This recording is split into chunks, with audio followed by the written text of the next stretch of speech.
Иркутске, второй проходила в декабре в Москве. И вот отрадно, что вызовы времени, они формируют для нас новые форматы. И сегодня мы собираемся в таком совершенно новом и уникальном пространстве. Делаем это абсолютно интересно, как я надеюсь, да, для наших зрителей. Сегодня у нас мероприятие пройдет в формате видеоконференции. И будет посвящено обсуждению тематики посткоронавируса в России и на Дальнем Востоке.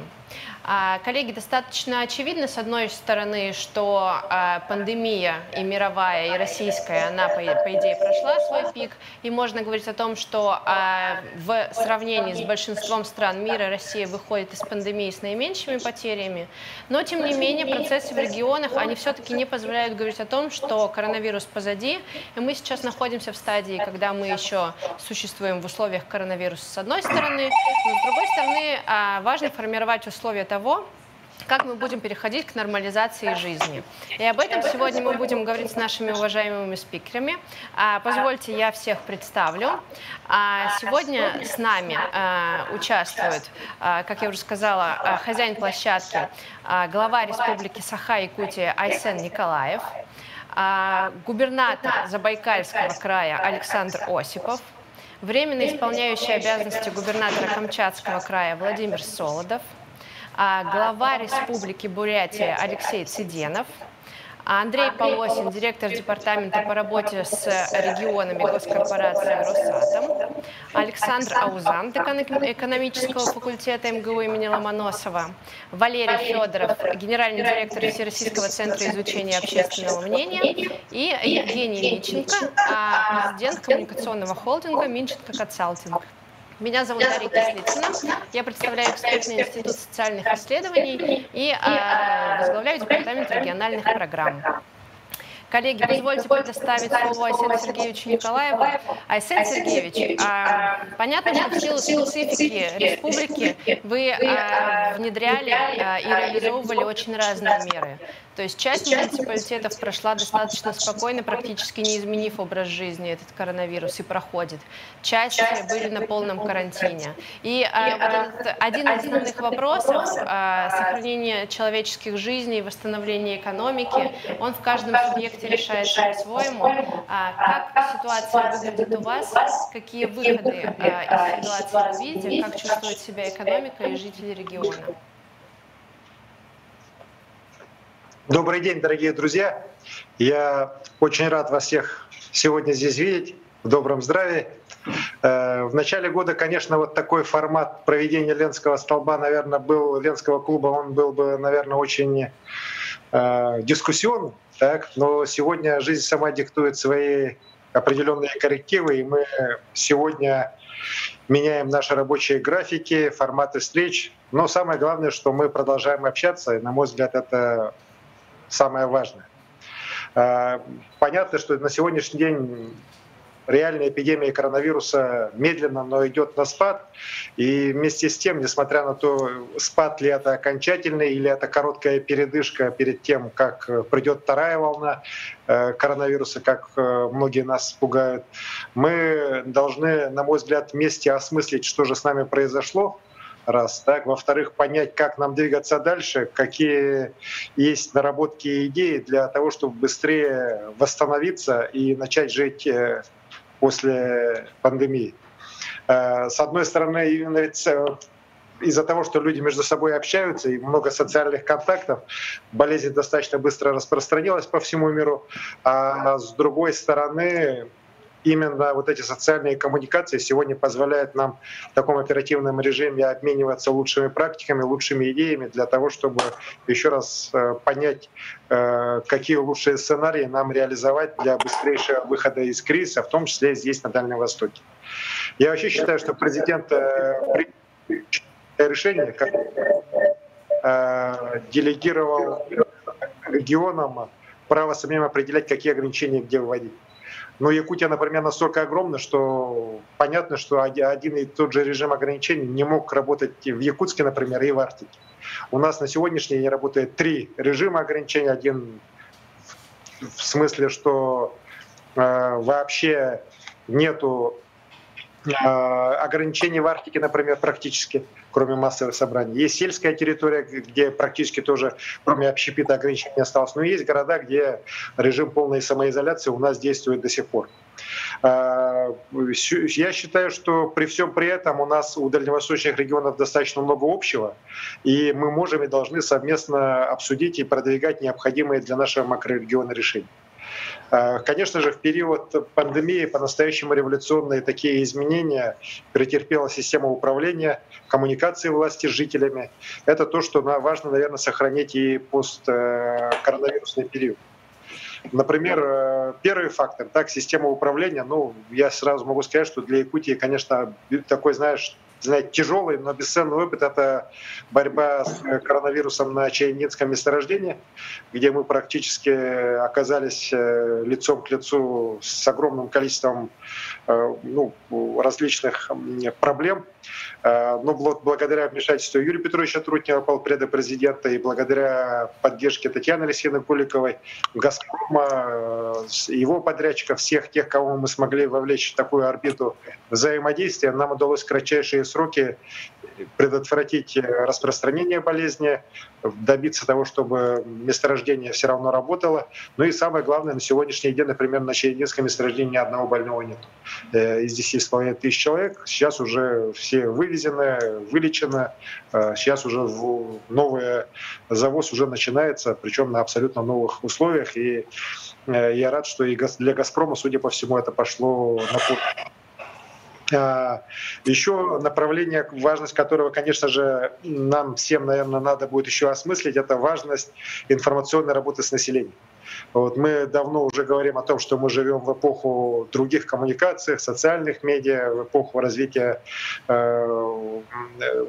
тех же мессенджеров, социальных сетей, но именно сейчас, в эпоху этой коронавирусной пандемии, умение власти доводить до людей достоверную информацию, оперативно доводить, ничего не скрывать и говорить с населением в открытую, оно, на мой взгляд, тоже очень важно. Потому что, к сожалению, очень много людей, которые сознательно или несознательно распространяют те же фейки. Особенности это было на начальном этапе и в Якутии, да и в целом у нас в стране. Я, например, каждый день выступаю с брифингами по эпид-обстановке прямо в прямом эфире, в том числе в своих сетях. Еженедельно провожу прямые эфиры с жителями во всех соцсетях тоже. Это на самом деле позволяет, на мой взгляд, более народ не то что успокаивать, народ понимает оперативную ситуацию, как она складывается, куда мы идем, но и в конечном итоге позволяет нам все-таки те же социальные ограничения переносить гораздо легче. Я считаю, что мы много очень говорили об открытости, но только она и позволила многим чиновникам, наверное, наконец-то выйти из укрытий и поняли, что, наверное, эти социальные коммуникации абсолютно необходимы и важны. Другой вопрос, что сейчас коронавирус закончится, надо, чтобы наши сами коллеги на местах, в центре, может быть, обратно в свои раковины не залезли. Это тоже очень важно, на мой взгляд. Хорошее достижение надо сохранить. Мы для того, чтобы практики оперативной коммуникации остались, сейчас по республике начинаем новый проект. Проект называется «Госуправление 4.0». Он уже у нас апробирован был в прошлом году, когда Владимир Викторович у нас еще работал председателем правительства на Министерстве имущественных и земельных отношений. Нам на самом деле удалось оптимизировать порядка 30% различных бизнес-процессов, управленческих процессов в министерстве без всяких потерь для качества. То есть мы, еще раз говорю, мы поняли, что 30% процессов, которые есть в министерстве, можно смело убрать. Что и было сделано. Сейчас такая работа уже идет по ряду министерств, по 4 министерствам, по администрации главы и правительства республики. Мы думаем, что в ближайший год мы уже это по всем министерствам и ведомствам эту систему будем внедрять. Это упростит и ускорит принятие решений, это упростит предоставление госуслуг, минимизирует ресурсы и внедрит, конечно же, инженерный процесс управления. Коронавирус, еще раз говорю, по крайней мере, меня заставил понять окончательно, что управлять по-старому уже просто нельзя, и надо полностью сейчас быстрее перестраиваться. Чем быстрее, тем лучше. Даже чисто технически, если подумать, мы сейчас научились согласовывать проекты решений за 2-3 часа, а не за 2-3 недели, в лучшем случае, или 2-3 месяца, как было раньше. Хочу отметить фактор, который тоже стал отдушиной для нас в борьбе с болезнью. И он, на самом деле, на мой взгляд, это во многих регионах у нас есть, на Дальнем Востоке. Это готовность самых разных людей помогать друг другу, помогать обществу во время борьбы с этой инфекцией. Это и помощь бизнеса, крупного, малого, среднего бизнеса. Мы посчитали, у нас помощь со стороны бизнеса составила свыше уже сейчас 600 миллионов рублей. Причем, еще раз говорю, не только крупного бизнеса, но и малого бизнеса, в том числе наших, вот, например, IT-компаний. Конечно, это работа волонтеров. Ряды волонтеров пополнялись ежедневно, помощь оказывалась по самым разным направлениям. Это и медики-волонтеры, это и те волонтеры, которые помогали пожилым людям. Это на самом деле помогает сохранить нам здесь, в Якутии, да и в целом, наверное, на Дальнем Востоке, дух консолидации. Это очень важно, потому что человеческий капитал, культура добровольчества — это очень важно. И я рад, что сегодня в рамках Ленского клуба на отдельной секции это будет обсуждаться. Конечно же, я считаю, что мы должны пересмотреть социальную политику и систему грантовой поддержки бизнеса и некоммерческого сектора. Конечно, мы сейчас вернулись просто к расширению субсидирования экстренной помощи, да, но это на самом деле не самая эффективная мера восстановления. Вот в прошлом году мы с Высшей школой экономики начали проект по социальному воздействию в сфере общего образования, где субсидия выделяется по результату при условии повышения качества услуг. Мы планируем расширить это направление. В некоммерческом секторе дополнительные субсидии получат предприниматели в сфере туризма. Конечно же, не обойдется наша дискуссия без поддержки экономики и бизнеса. Мы, конечно, побеждаем экономику, зачастую применяя очень такие жесткие ограничительные меры, которые убивают вместе с болезнью и малый бизнес, например. Это на государственном уровне у нас идет и на уровне регионов. Вместе с тем, те меры поддержки, которые мы принимаем, они же разовые, так? А я думаю, что и бизнес наш должен меняться все-таки после этого коронавируса. Он должен стать более гибким, более перестроенным. И здесь надо понять, чем государство может помочь. Не просто же деньги все время давать на поддержку или от налогов отказываться. Так? Сейчас надо каким-то образом может помочь бизнесу учиться для того, чтобы он мог в новых условиях работать. Это на самом деле один из таких важнейших ключевых вопросов. Конечно же, есть вопросы, связанные с крупным бизнесом. Вот тот оперативный штаб по восстановлению экономики, который в Якутии работает, его работа показывает, что у нас появилось также окно возможностей. Ну, например, не секрет, что иностранная рабочая сила в этом году в Россию приезжает с очень большими ограничениями. У нас большой сейчас есть такой дефицит кадров в дорожной отрасли, в строительной отрасли. И я задачу поставил, чтобы мы массово сейчас переучивали безработных людей, которые хотят работать именно в наших профтехучилищах, в среднем профессиональном звене, для того, чтобы они могли эти ниши занимать. Это, я считаю, тоже очень важно для того, чтобы в будущие годы мы могли уже сами здесь свои местные кадры в этой части использовать.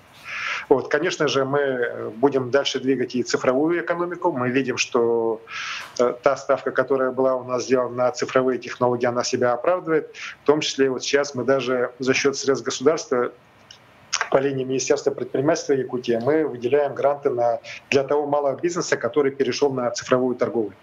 Я считаю, надо эти вещи тоже стимулировать. Конечно же, при всем при этом необходимо продвигать крупные проекты. Я на крупных проектах остановлюсь. Безусловно, это наш мост, который мы много обсуждали, мы его все равно будем двигать. Это строительство новых мостов больших на федеральных дорогах Колыма, Вилюй, аэропорты, Жатайская судоверфь. Хорошо, что у нас сейчас появились новые проекты, в том числе перспективные проекты в ближайшие годы, которые будут реализовываться. Это новый этап развития Эльгинского месторождения. Мы надеемся, что с приходом инвестора мы все-таки 12 миллионов тонн к 2023 году и порядка 30 миллионов уже к 2030 году у нас уже будут добываться на нем. Это развитие газового проекта. Якутия начинает компания ЕТЭК с привлечением международных инвестиций по строительству магистрального газопровода с запада на восток до порта Аян в Хабаровском крае. со строительством завода по производству СПГ. Это выход Нежданинского месторождения по добыче золота на проектную мощность в конце 2022 года. Конечно же, это развитие Арктики, в том числе новых месторождений золота с использованием различных энергосберегающих решений, вплоть до строительства атомных станций малой мощности. Конечно же, нацпроекты. Мы очень надеемся, что нацпроекты не будут секвестированы и на территории Дальнего Востока оно все будет реализовываться. При этом еще раз хочу сказать, что мы IT-индустрию поддерживаем, но кроме этого мы начали сейчас развивать и креативные индустрии уже на такой плановой основе. Мы в этом году начинаем уже реализацию проекта первого на Дальнем Востоке креативного кластера, в котором порядка 700 рабочих мест новых будет создано. Вот мы с Владимиром Викторовичем его здесь еще начинали, так первые шаги, но сейчас вот уже все, мы уже запускаем реальные шаги для того, чтобы этот проект у нас заработал. Конечно же, хотел бы обязательно подчеркнуть отдельный вопрос, который нам открыла сейчас пандемия. Это, конечно, новое восприятие общественного здоровья и аспектов его сохранения. И считаю, это очень важно. Сейчас новые модели охраны здоровья россиян вырабатывать. Воспитывать вообще ответственное отношение людей к собственному здоровью. Главы регионов прекрасно понимаем, с какими мы проблемами сейчас сталкиваемся.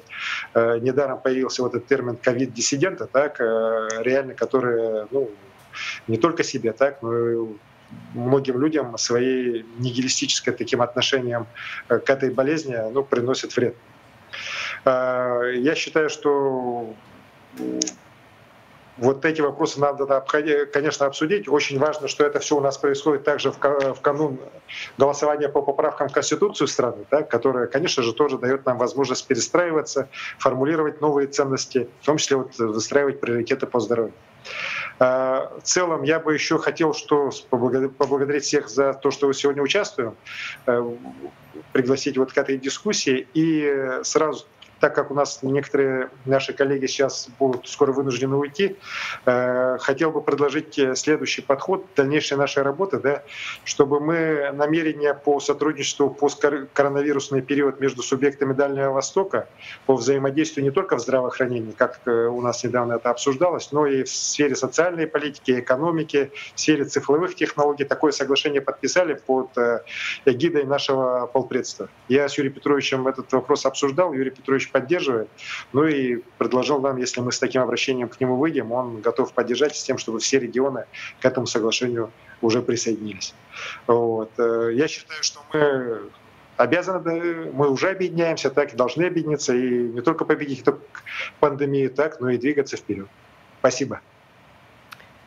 Айсен Сергеевич, огромное спасибо за выступление и за спектр вопросов, которые вы проводили. Я буквально два слова добавлю, что с моей точки зрения очень важно развивать региональное сотрудничество и кооперацию. И вот такой прецедент заключения соглашений на уровне всего округа между субъектами, он, конечно, будет крайне важен. Я думаю, что вполне вероятно, что другие федеральные округа потом пойдут по вашим стопам. Я бы еще хотела добавить участникам, что у нас есть возможность задавать вопросы. Это можно сделать и в чате в Zoom, и на YouTube-канале, где у нас также идет трансляция. Пожалуйста, представляйте, слушайте ваш вопрос и напишите, кому вы хотели бы его адресовать. Александр Александрович, я бы хотела обратиться к вам. Такой большой вопрос сейчас уже озвучен, и экономика, и социальная политика, и здравоохранение, и система общественного здоровья, и необходимость обеспечения кадрами, и многие другие вопросы, и открытость. Что больше всего для вас значимо сейчас, что происходит в регионе, как развивается ситуация, какие последствия, в том числе позитивные для региона, вы видите? Спасибо большое, Дарья. Рад приветствовать вас, всех уважаемых участников и моих коллег, и уважаемых экспертов, руководителей исследовательских научных организаций. Я сожалею, что мы в Zoom не видим сейчас студию, поэтому даже не знаем, кто там в студии собрались, не можем их увидеть, поприветствовать, но тем не менее самый теплый привет всем. Спасибо большое за вопрос.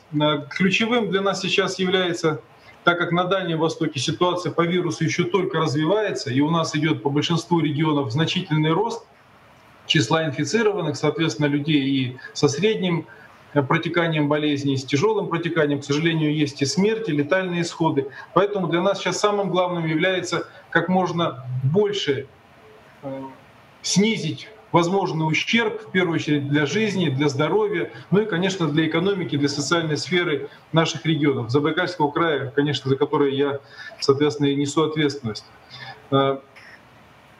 Удачная ситуация для нас в том, что уже по наиболее сильным регионам, таким как Москва, Московская область, Петербург, ситуация прошла. Благодаря этому у нас есть опыт справляться с вирусом у нас. При том, что вся дальневосточная система здравоохранения, общепризнана, она в значительной мере была в меньшей степени финансирована. В Забайкальском крае это особенно показательно. У нас 50% объектов здравоохранения в деревянном исполнении были. Готовить инфекционные койки, то есть наиболее такие серьезно оснащенные койки, готовить реанимационные койки было крайне непросто в нашем крае. У нас меньше нормативов были, соответственно, эти количества инфекционных коек. И вот это время, оно позволило нам, такой дополнительный промежуток времени образовался, который позволил нам подготовиться к вирусу.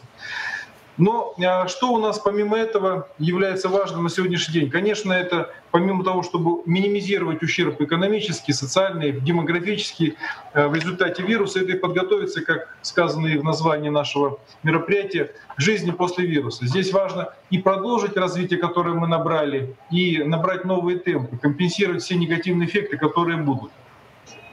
Вирус тут в определенном смысле явился лакмусовой бумагой, который помог выявить целый ряд важных проблем, которые необходимо будет решать. Вот некоторые из них я перечислю, начну с социальных.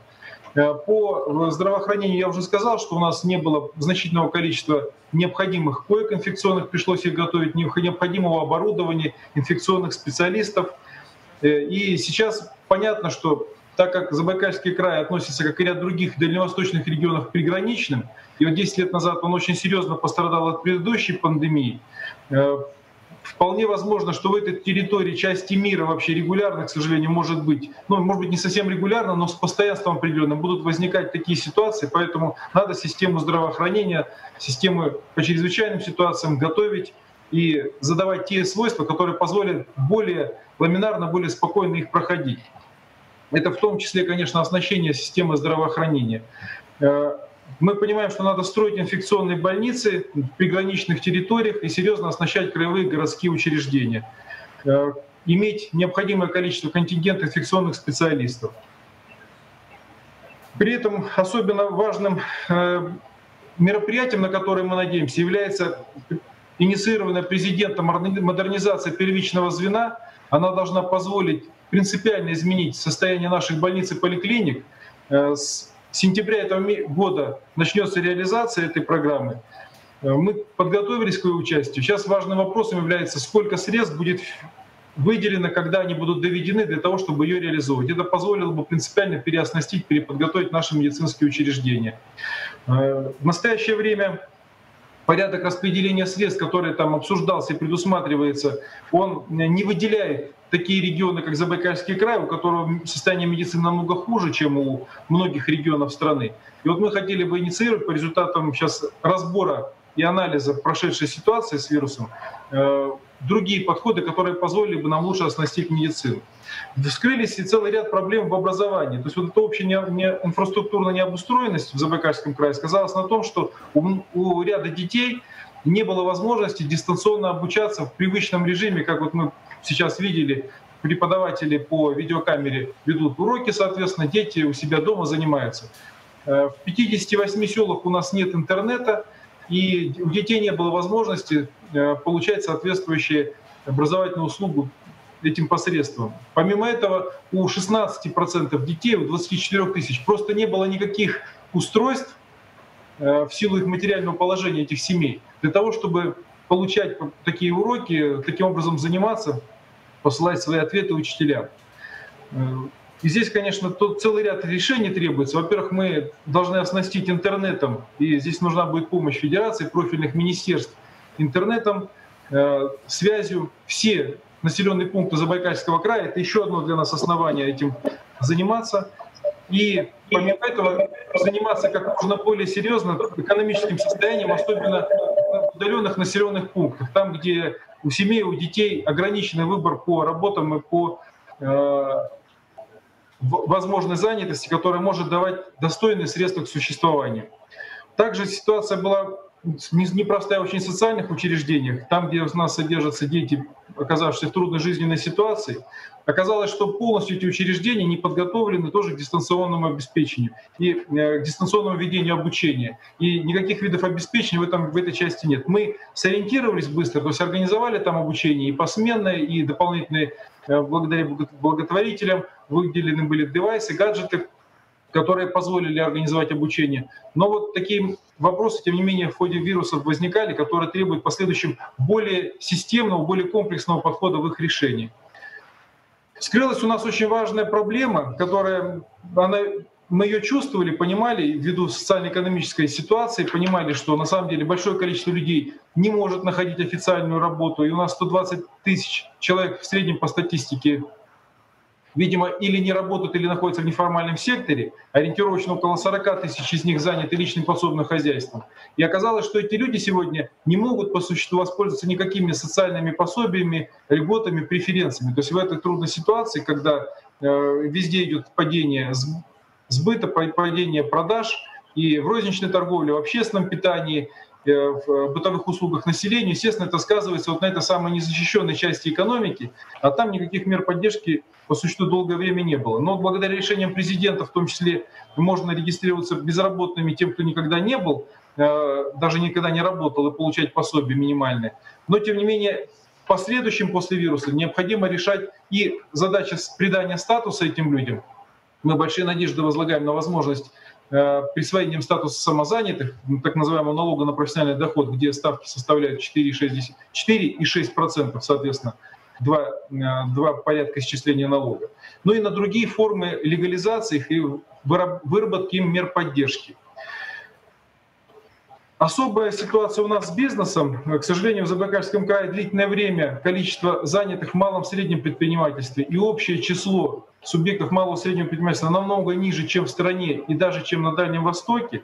Сегодня это вдвойне проявляется дополнительными сложностями. Вот мы сейчас, как все регионы, стараемся помочь бизнесу найти и альтернативные рынки, выйти в электронную форму коммерции и торговли, но и в первую очередь, конечно, поддержать различными мерами поддержки, льготами, субсидиями и региональными, и помощью как можно более быстрому получению оперативных федеральных мер поддержки. Но само по себе проблема и задача маленького количества МСП, недостаточной их устойчивости, так, если так можно выразить, нехватки силенок у них, твердо принимать смело на рынке различные невзгоды, она требует системных решений. И вот мы хотим обратить внимание, в том числе сейчас будем просить и Министерство экономического развития, правительство России оказать поддержку, потому что сразу после окончания вируса, да и сейчас уже, было бы полезным выделить значительные средства в институты, в региональные институты развития, региональным правительствам для быстрого восстановления тех, у кого существенно снизились объемы, или более того, у кого бизнес разорился. Необходимо помочь им быстро восстановить виды деятельности, быстро помочь им финансово помочь на осуществление первоочередных расходов, которые позволят перезапустить работу тех объектов, тех их видов предпринимательства, которые приостановились.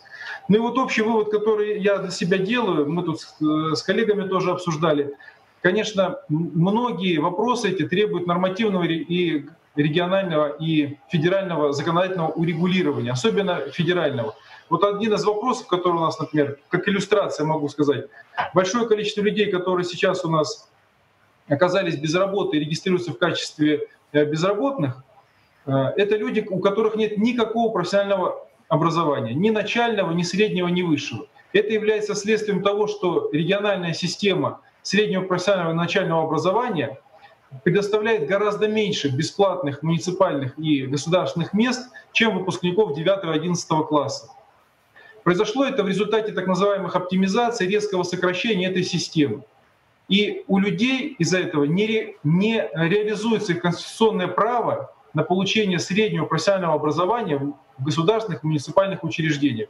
И они вынуждены либо оказываться вообще просто со средним образованием, без какого-либо профессионального, или обучаться за пределами края. Нередко для многих из них это становится билетом в один конец, и они уезжают навсегда. Александр Михайлович, я прошу прощения, 30 секунд буквально, чтобы у нас все успели высказаться. Извините, что прерываю.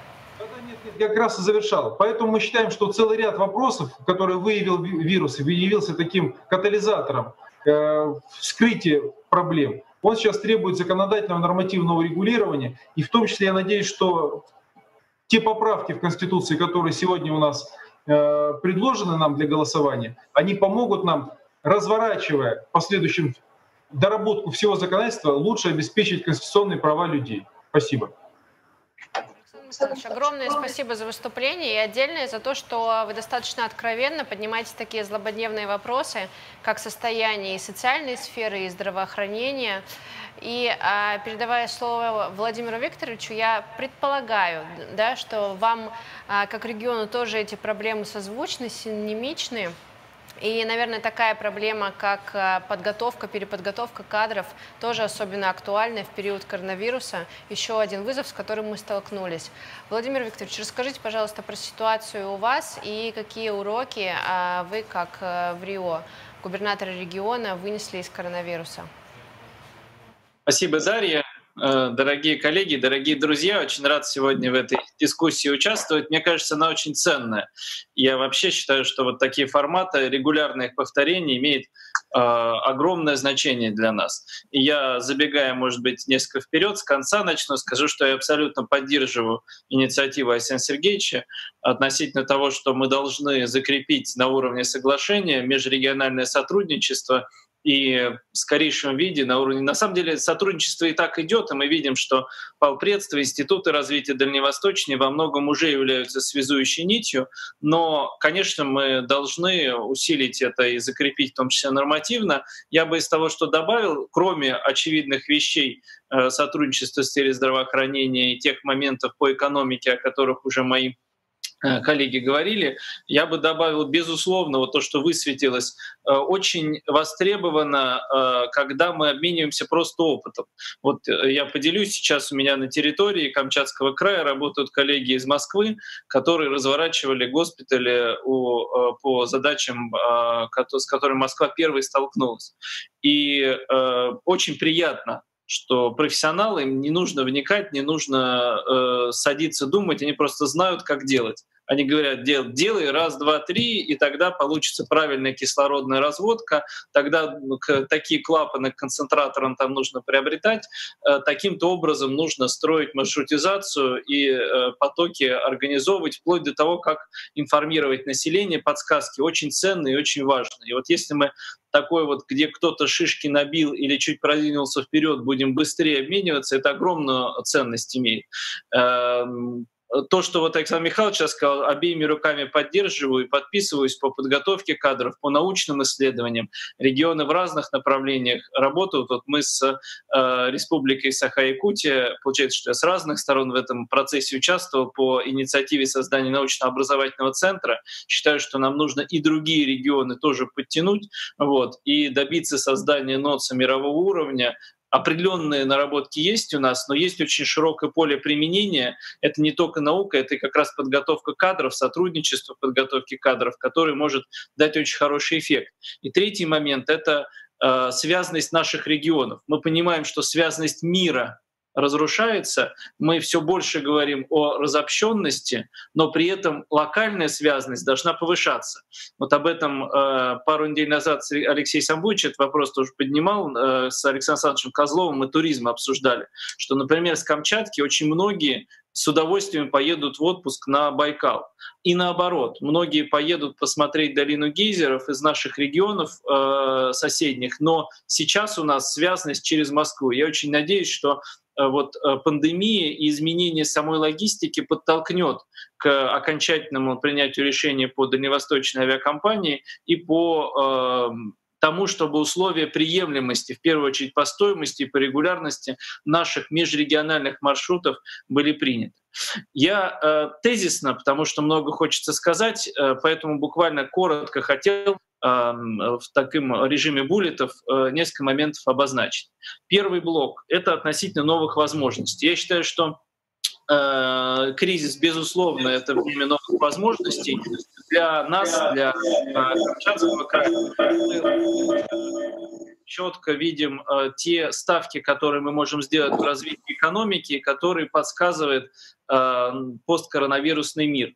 Это ставка на органическую продукцию, на рыбу. Дикая северная рыба будет расти в цене и расти популярностью. Нам просто нужно с правильным, ответственным подходом подходить к ее производству, добыче. И в следующий момент логистика меняется. Поэтому понятно, что транспортные потоки становятся все более актуальными. Северный морской путь, который может существенно ускорить там, в 2 раза логистику и серьезно удешевить, это один из тоже тех связующих маршрутов, которые наши регионы объединяют и позволяют межрегиональную кооперацию выстроить. Ну и третье, вот на что я делаю акцент как стратегическую ставку в условиях мира после ковида, это туризм, потому что я глубоко уверен, что после победы над пандемией отдых на уединенных местах, уединенных заповедниках Камчатки или Якутии или Бурятии будет очень выгодно смотреться по сравнению с переполненными музеями Флоренции или пляжами Турции или привычных нам курортов. Я уверен, что мы обязаны воспользоваться этим шансом, чтобы глобальные мировые потоки туристов на себя перетянуть. А второй момент, которым я хотел коснуться, это, ну, так скажем, тактические выводы. То, что мы уже сейчас уроки делаем из того, с чем столкнулись. И здесь я на самом деле немного что могу добавить коллегам, которые уже выступили. С Александром Сергеевичем мы начинали выстраивать систему противодействия коронавирусу в Республике Саха-Якутия, поэтому, наверное, не случайно у меня очень четкие выводы тактически совпадают. Я, тем не менее, хочу еще раз их акцентировать. Это действительно система управления, обеими руками подписываюсь, голосую за это. Это информационная работа с населением, потому что действительно мы сейчас переживаем впервые эпидемию в прямом эфире. Все находится сразу в WhatsApp и в социальных сетях. И в этом смысле не менее важно информирование и четкий контакт с нашим населением. Ну и третье — это взаимовыручка, тоже тот урок, который мы делаем. И здесь и межрегиональное сотрудничество, и бизнес. И я здесь добавить хочу еще и внутри нашего общества волонтерство, здоровая взаимовыручка, которая рождается, они очень ценны. Они вдвойне ценны в нашем кризисном, сложном мире. Третий момент, на котором я хотел коротко остановиться, это выводы, ну так скажем, не тактические, а стратегические на среднесрочную перспективу. Я глубоко убежден, что коронавирус — это первый из шоков такого порядка, к которым нам, к сожалению, нужно готовиться и в дальнейшем. Может быть, они не все будут связаны с пандемиями, но точно мы с ними будем сталкиваться. И в этом смысле это проявление той самой турбулентности мира, о котором футурологи говорят достаточно давно. И в этой связи особую ценность приобретает способность меняться. Мы должны учиться меняться. И вот то, что сейчас мы проходили, любую сферу — здравоохранение, образование, поддержка бизнеса, стройка. Вот по стройке очень яркие примеры, как госпитали Минобороны возводятся за 2 месяца. Каким образом, вот я прямо сегодняшний пример, у меня мои ответственные работники здравоохранения говорят, что в прошлый раз систему разводки кислородом мы делали 2 года. Сейчас мы ее делаем 3 дня. 3 дня. Вот оно, меняющийся мир и требования меняющегося мира. И здесь я хочу сделать сразу, наверное, один из ключевых тезисов, который я хотел озвучить, это то, что мы меняемся непростительно мало. Мы думаем, что мы поменялись, потому что вместо того, чтобы, собравшись все вместе в зале для заседаний, сели в Zoom обсудить то, что нас волнует. Но мы не поменяли во многом функционирование наших базовых процессов в обществе и в управлении. У меня есть пример, который, мне кажется, очень иллюстративный. Я его уже приводил, когда с Евгением Минченко мы в прошлый раз на базе МГИМО собирались, но рискну повторить его. Это из сферы образования. Она наиболее так остро, наверное, ярко дискутировалась. В образовании давно уже пройдена дискуссия о том, будет ли будущее образование цифровым или аналоговым. Это будет смешанное обучение. То, что называется термином blended education, когда часть проводится очно, потому что это невозможно заменить, часть переносится в онлайн, потому что это будущее, и это за этим качество и возможность. Так вот, что произошло сейчас с нашей школой? Мы взяли наш традиционный урок и его оцифровали. Но это не значит, что мы перешли к другому типу обучения. И здесь то, что Александр Михайлович говорил, очень важно, то, что у нас нет компьютеров, нет интернета, но еще более важно, что мы, наши ученики, наши учителя не могут перейти на новую модель передачи или восприятия знаний. Вот в этом проблема. Что мы все ждем, когда закончится эпидемия, чтобы вернуться по старинке к тем моделям, которые для нас привычны. А этого не будет. Нам нужны новые модели. Нам нужно воспользоваться этим шансом, чтобы не просто начать Zoom внедрять в классе или там WhatsApp пересылать проверенные домашние задания, как часто бывало в нашем случае. А нам нужно перейти к другому миру.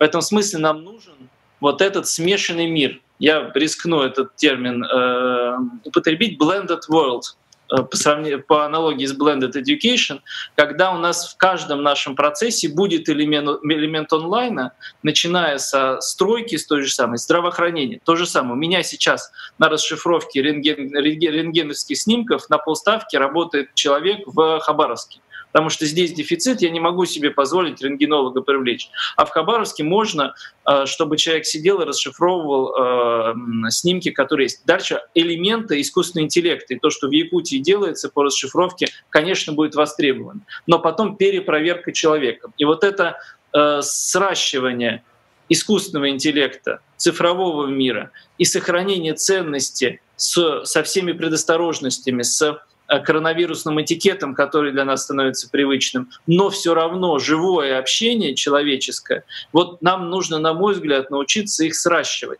И тогда мы будем готовы к новому миру. Тогда мы будем готовы действительно меняться и перестраиваться по ходу тех вызовов, которые, еще раз повторюсь, я уверен, нам предстоят впереди. Как это сделать? И тут я уже завершаю последний момент, который хотел сказать. Конечно, ответ очень простой — это люди. Как только у нас будут наши команды в широком смысле этого слова, в узком, в каком угодно другом, состоять из людей, которые способны меняться сами и менять процессы вокруг себя. Сейчас чиновники не нужны, которые воспроизводят процессы. Это будут роботы делать. Меняться самим и менять процессы вокруг себя. Когда они будут способны к ответственности, встать в позицию руководителя штаба и принять решение в ситуации, когда оно нетривиально.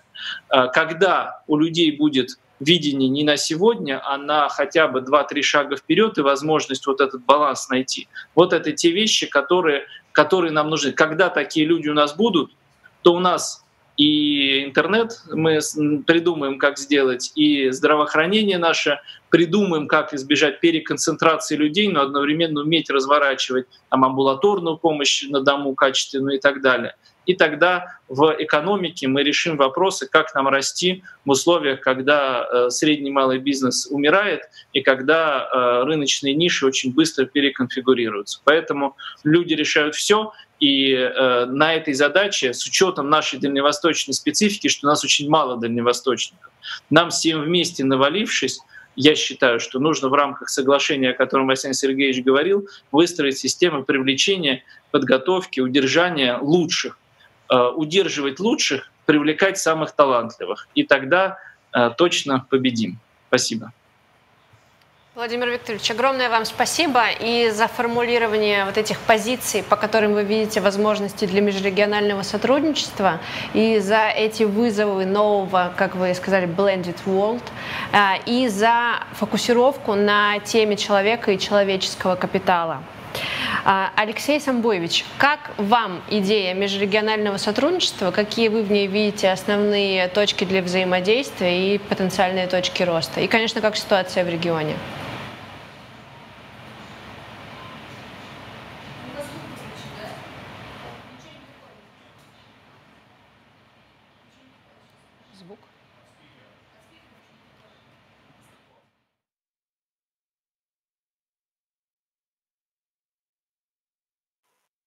Алексей Самбуевич, не слышно вас. Да. Так, в чем у нас проблема? Сейчас 2 секундочки, простите, пожалуйста. С нашей или со стороны региона?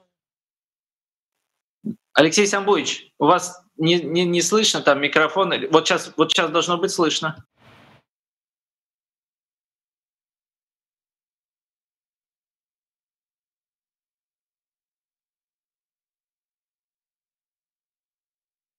Но зато видно хорошо. Что ему... Может быть, по телефону набрать его? Вот он вызов посткоронавирусного мира, владение языком жестов. Однозначно. Алексей Самбуевич, вас не слышно, нужно включить микрофон с вашей стороны, потому что вот мы все друг друга слышим. Что означает, что нужно у вас подключить? Кто? Алексей Самбуевич включает и выключает микрофон, это видно на экране, но звук не прибавляется. Тогда у меня предложение так, жестами. Давайте так поступим. Пока мои коллеги порешают технические вопросы с регионом, я попрошу подключиться Андрея Владимировича Полосина, который знает о межрегиональном сотрудничестве все, ну или почти все, и о связанности регионов. Андрей Владимирович, что вы думаете про идею соглашения, но даже не самого соглашения, а сути взаимодействия регионов в целом и конкретно Дальневосточного федерального округа? Какие предпосылки, возможности и потенциальные трудности? Дарья, спасибо за хороший вопрос. Я наверняка не буду готов о нем говорить, поскольку, еще раз добрый день, уважаемые коллеги. Все прекрасно знают, что определенное время вопросами дальневосточных регионов я занимался, но сейчас я также исполняю работу скорее управленческую, чем экспертную. И эта работа связана с организацией жизни в 26 атомных городах.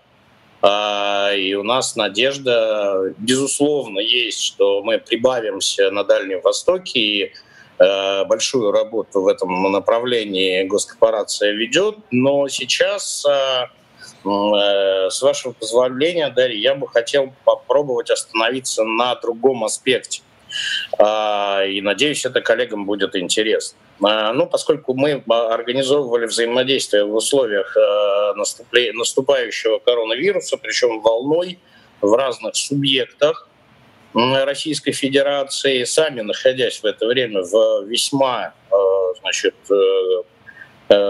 карантинной городе Москва, со всеми ограничениями, наложенными на собственный управленческий аппарат, наша задача была выстроить в этом режиме работу муниципалитетов, предприятий, и, как вы понимаете, у нас есть целый ряд закрытых территориальных образований, соответственно, правоохранительных органов, которые бы обеспечили подготовку к приходу, и мы воспринимали это однозначно, как подготовку к приходу волны заболеваемости.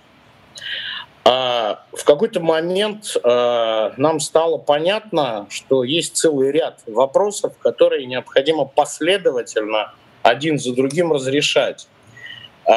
И в этой связи стало для нас первое открытие, оно стало очень важным для нас.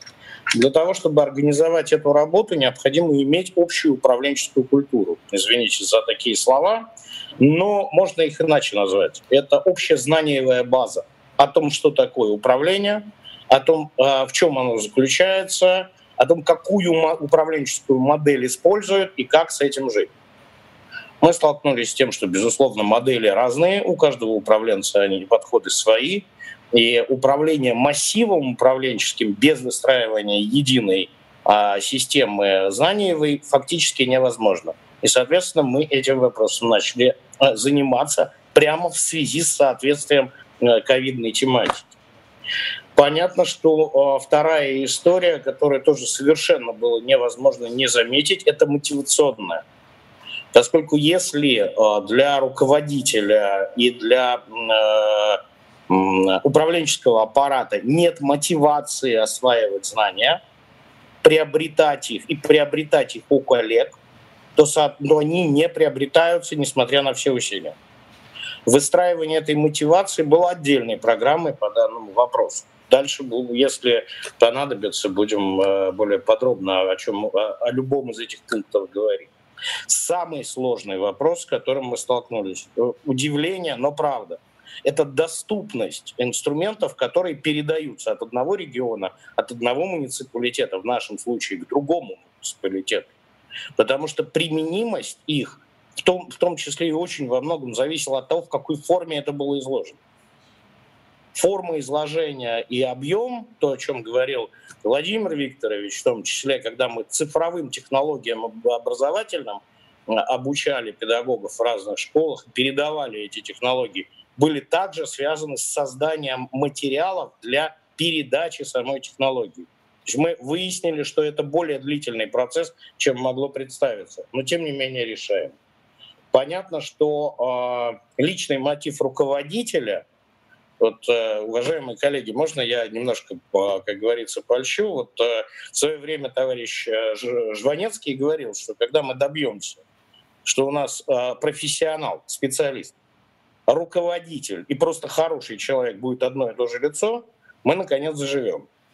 Вот вы меня уж извините, кладу руку на желудок, самое дорогое, что у меня есть, но видя коллег-губернаторов регионов Дальнего Востока, я понимаю, что надежда есть на хорошую жизнь людей. Еще раз извиняюсь за такие комплименты, коллеги. Но личный мотив руководителя и его готовность искать эти новые решения мы, например, формировали путем конкурсов. Кто сколько чужих решений украдет. И понимали, что с определенной системой поддержки подобная мотивация, казалось бы, весьма простая, но она способствует тому, что лучшие практики действительно перенимаются, и велосипед не изобретается заново. И еще один пункт в этой системе. Структура аналитической поддержки, которые создаются, в моем случае, в муниципалитетах, а может быть, в вашем случае, в субъектах Российской Федерации, которые отбирают эти модели и ищут применимость их к тем проблемам, которые сегодня актуализируются. Без подобного think-tank очень сложно оказалось определить, какая практика действительно нужна, а какая, в общем, совершенно никчемна и не нужна на данной территории с данными обстоятельствами, с теми ресурсами, которые есть. Поэтому там, где удалось создать и собрать такие рабочие группы, безусловно, там работа шла значительно интенсивнее по этому вопросу. И еще одна вещь. Насильственная поддержка коммуникаций. Мы отлично понимали, что если процесс не структурировать как обязательный, и не направить его, не управлять им, и не управлять этим содержанием, то то же самое. Процесс затухнет, и в каждой территории произойдет определенное капсулирование, заборы оградительные, все территории стремятся быть самостоятельными и в том числе достигать своих собственных успехов в решении тех или иных вопросов, в том числе в выборе и подборе методик. Мы сталкивались в том числе с конкуренцией по поводу изобретения велосипеда. Это, я тоже думаю, все абсолютно понятно. Важным тоже пунктом, это уже нюанс, безусловно, но важным пунктом оказалась артикуляция образцов. В процессе управления, извините за тавтологию, в процессе управления процессом передачи лучших практик, лучших технологий, лучших решений и общего банка, и всех подходов, и знаний их и так далее, мы столкнулись с тем, что артикуляция лучшего образца, периодическая и правильная, как задача как управленца, она играла ключевую роль в том, какие моды создавались на применение тех или иных практик. И без этой артикуляции мало что работает. Общий же вывод, по крайней мере наш, что мы понимаем, что самая важная история сегодня, я здесь с коллегами полностью согласен,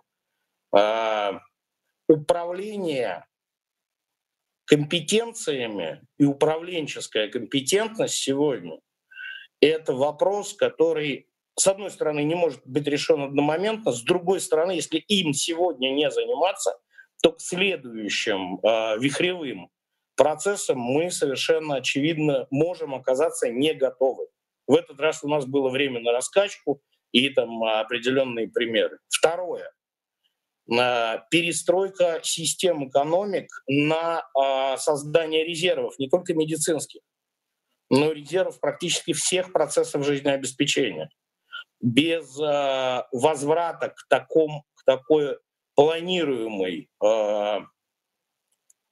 части экономики, наверное, трудно будет пройти через любой следующий вихрь. Модели сокращения всех возможных резервов и запасов, безусловно, и с точки зрения экономики, рынков, работающих в условиях глобализации, удобно и необходимо, и вообще не вызывает сомнений. Но в условиях, о которых говорили коллеги еще раз, да, практически все губернаторы, в условиях, когда возникает определенная разобщенность, и она действительно нарастает, при этом она перестает быть однозначно управляемой. Вопрос собственного резервирования, он уже обозначает выживаемость. И хотелось бы отдельно сказать об авторитете власти. Мы действительно, вот мне очень понравилась эпидемия в открытом эфире, высказывание, безусловно, потрясающее. Ну вот действительно, она, с одной стороны, эпидемия в открытом эфире, а с другой стороны, мы понимаем, что инструментариев формирования авторитета власти довольно много. Но мы прекрасно понимаем, что авторитет власти, я сейчас специально не использую слово «легитимность», а беру старое понятие такое из русского языка, авторитет власти, это во многом замещение любого недостающего ресурса, который в условиях формирования вихревых процессов становится единственным возможным для быстрого активного наращивания, включения и использования. И поэтому резерв авторитета власти становится важным не с точки зрения сохранности всего того, о чем говорили раньше, но становится важным с точки зрения выживаемости людей и качества их жизни, в том числе в условиях всевозможных вихревых процессов. Поэтому, подытоживая все, что мы сумели проработать за это время, и я думаю, что мы еще проработаем, потому что наверняка еще ничего не закончилось. Да? Периодически, эпизодически мы будем сталкиваться с разного рода проблемами и проявлениями, находить новые предметы для того, чтобы их внести в общую модель, и дальше поделиться опытом со всеми, с кем, кому это будет интересно. Но так же, как и мы, с удовольствием изучаем опыт всех. И очень благодарны вам за очень-очень многие находки. Мы их в том числе подворовывали, в хорошем смысле этого слова, из лучших практик, которые ЕИСИ публикует, и старались перенести на площадки городов присутствие атомных предприятий.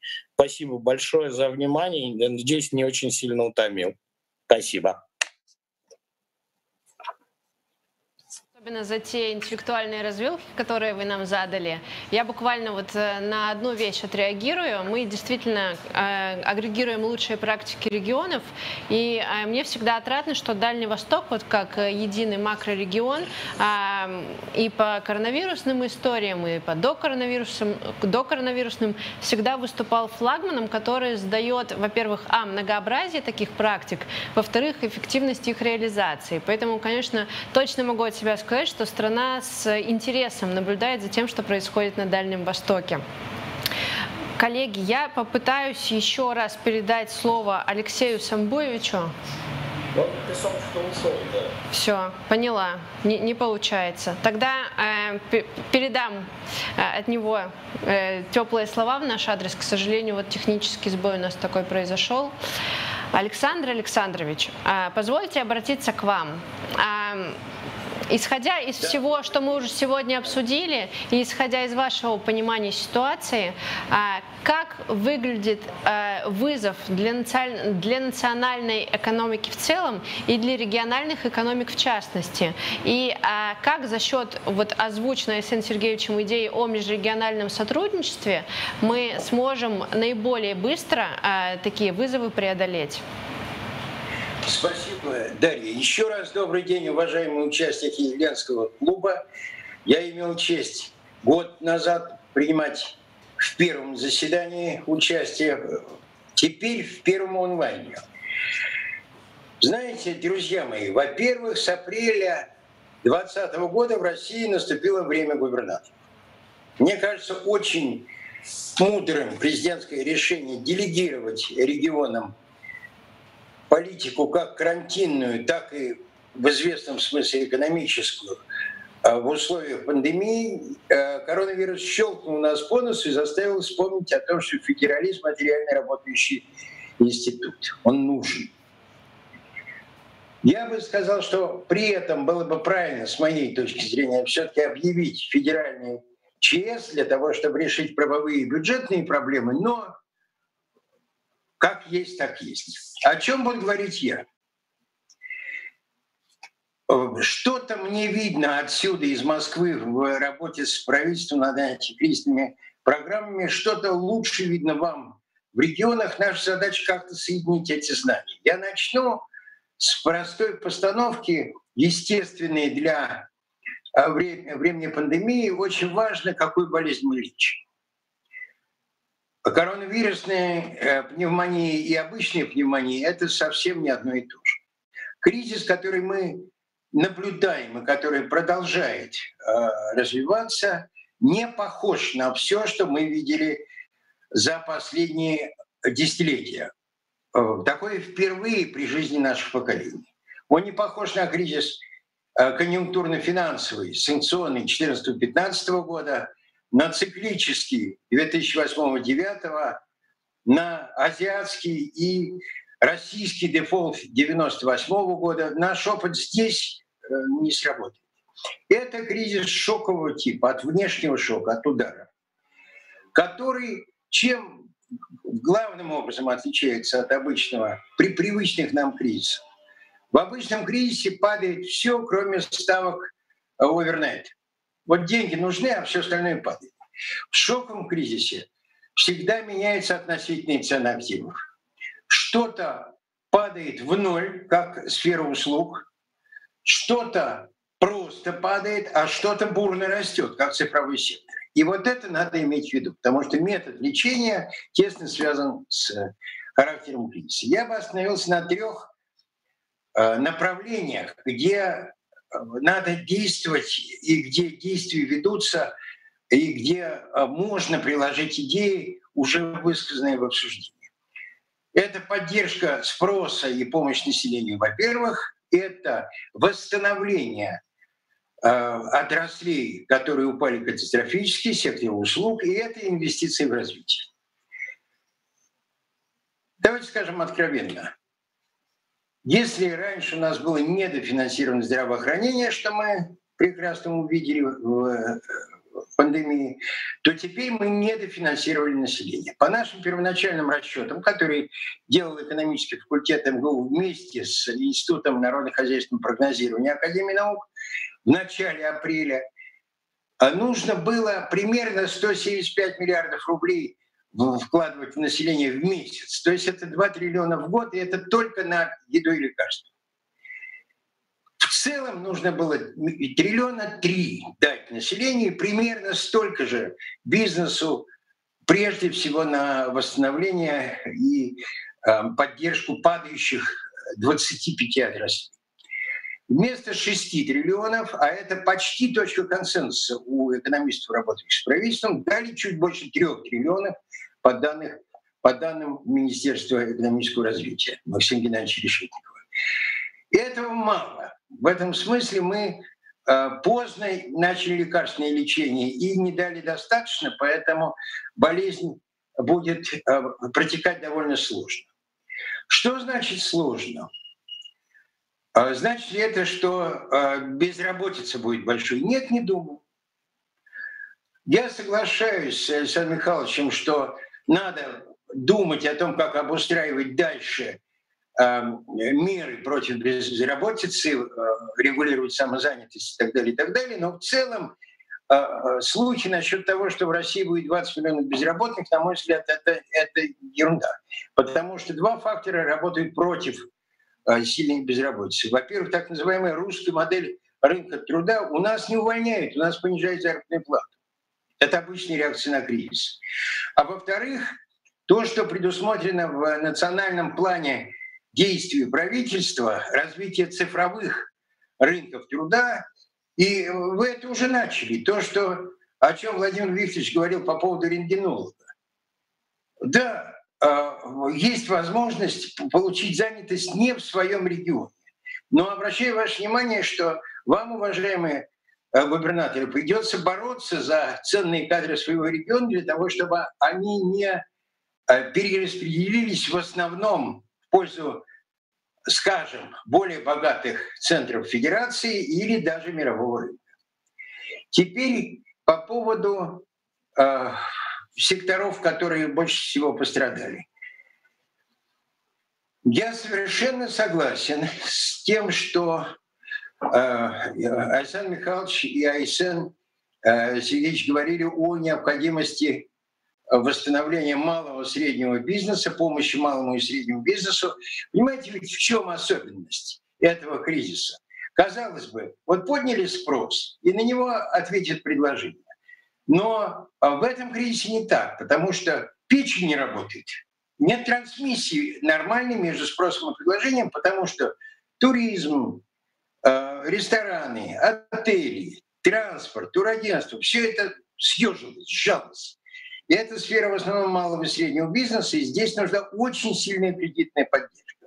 С моей точки зрения, здесь вопрос главный даже не сколько давать и не кому давать, а как давать поддержку. Я настаивал и продолжаю настаивать на том, что есть простое решение. Эти сектора были очень успешны в 2019 году, и я предлагал, обсуждал это и с членами правительства, дать им на 3 года суду за счет их собственных налогов за последний год. Беспроцентный суд. Это, между прочим, простимулировало бы правильное поведение. Потому что нельзя давать тому, кто громче кричит или кого лично знаешь. Надо давать по тому принципу, который потом вашим регионам принесет дополнительно налог на прибыль и налог на доходы физических лиц. На самом деле правительство пока реализовало этот подход только применительно к самозанятым, которым вернули их профессиональный налог за 2019 год. Это мало, надо, конечно, больше. Я думаю, что то, что Александр Сергеевич говорил о поддержке грантовой перехода в цифру малого и среднего бизнеса, это очень правильно. Потому что это и есть правильное понимание природы кризиса. Надо использовать растущий цифровой сектор для того, чтобы доставать самое упавшее. Сектор услуг. Теперь последнее об инвестициях в развитие. В принципе, мы много говорим о усилении цифрового мира. Давайте назовем кошку кошкой. Мы вошли в экономику платформ. Расширение колоссальное. Обращаю ваше внимание, что Forbes зафиксировал за 2 месяца пандемии рост состояний владельцев крупнейших цифровых компаний на 250 миллиардов долларов. Бурно растет этот сектор. Я вообще думаю, что будущее американо-китайской конкуренции, которую мы будем наблюдать в невиданных масштабах в ближайшее время, будут решать платформы.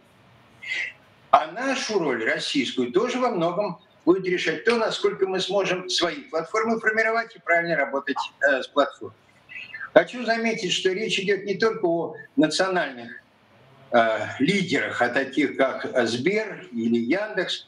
Есть индрайвер, рожденный в Якутии и вполне конкурентоспособный. И очень важно, там, где можно рождать конкурентные платформы, это обязательно отделки, их надо поддерживать. Разумеется, это все упирается в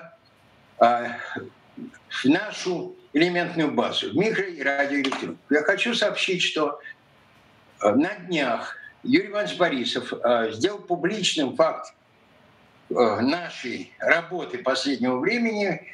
В России готовится план перезапуска промышленности. Длинный план – это вопрос о планировании. Кстати, там участвуют и Росатом, и Роскосмос, и Автопром, и так далее, и так далее. То есть системообразующие отрасли. И один из обязательных элементов плана – восстановления, развития российской микро- и радиоэлектроники. В принципе, мы рассчитываем на то, что понадобится по первоначальным прикидкам примерно 2,5 триллиона в год на развитие отраслей не в антикризисном порядке, а для того, чтобы сначала поддержать занятость, потом поддержать темпы выше 2,5%, а потом выйти на определенные лидерские позиции в глобальных конкуренциях, потому что глобализация восстановится. Она не быстро восстановится. Думаю, что это займет 5-7 лет, может быть, чуть меньше, но она обязательно восстановится. Поэтому, уважаемые коллеги, здесь важно, как мы это все устроим. Деньги, по нашему мнению, должны идти, а меня попросили возглавить экономическую группу вот этого проекта стратегии развития российской промышленности. Деньги, на мой взгляд, должны пойти через институты развития, пойти конкурентно, при том, что плановое начало там обязательно должно быть. Инфраструктуру нужно запланировать, какие элементы нужны.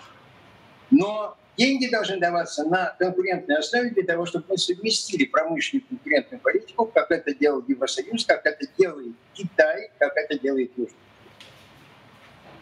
В принципе, 2,5 триллиона деньги в год, по которым мы еще не договорились, безусловно, с правительством и министром финансов, но это деньги все равно резко недостаточно. Если мы не найдем своих способов движения, своих асимметричных ответов, почему они недостаточны? Потому что конкуренты наши глобальные тратят значительно больше. А мы хотим конкурентоспособности глобальной. Поэтому поддерживаю совершенно Владимира Викторовича насчет того, что очень важно, какие люди. Как мы сумеем реализовать вот этот сдвиг в нашем сознании. Потому что как разруха не в сортирах, а в головах, так и развитие начинается не в бюджете Российской Федерации, а в идеях, как можно использовать деньги для того, чтобы факторы, которые мы имеем, сработали на развитие. Спасибо большое. Рад вас всех видеть и слышать. Александр Александрович, огромное вам спасибо.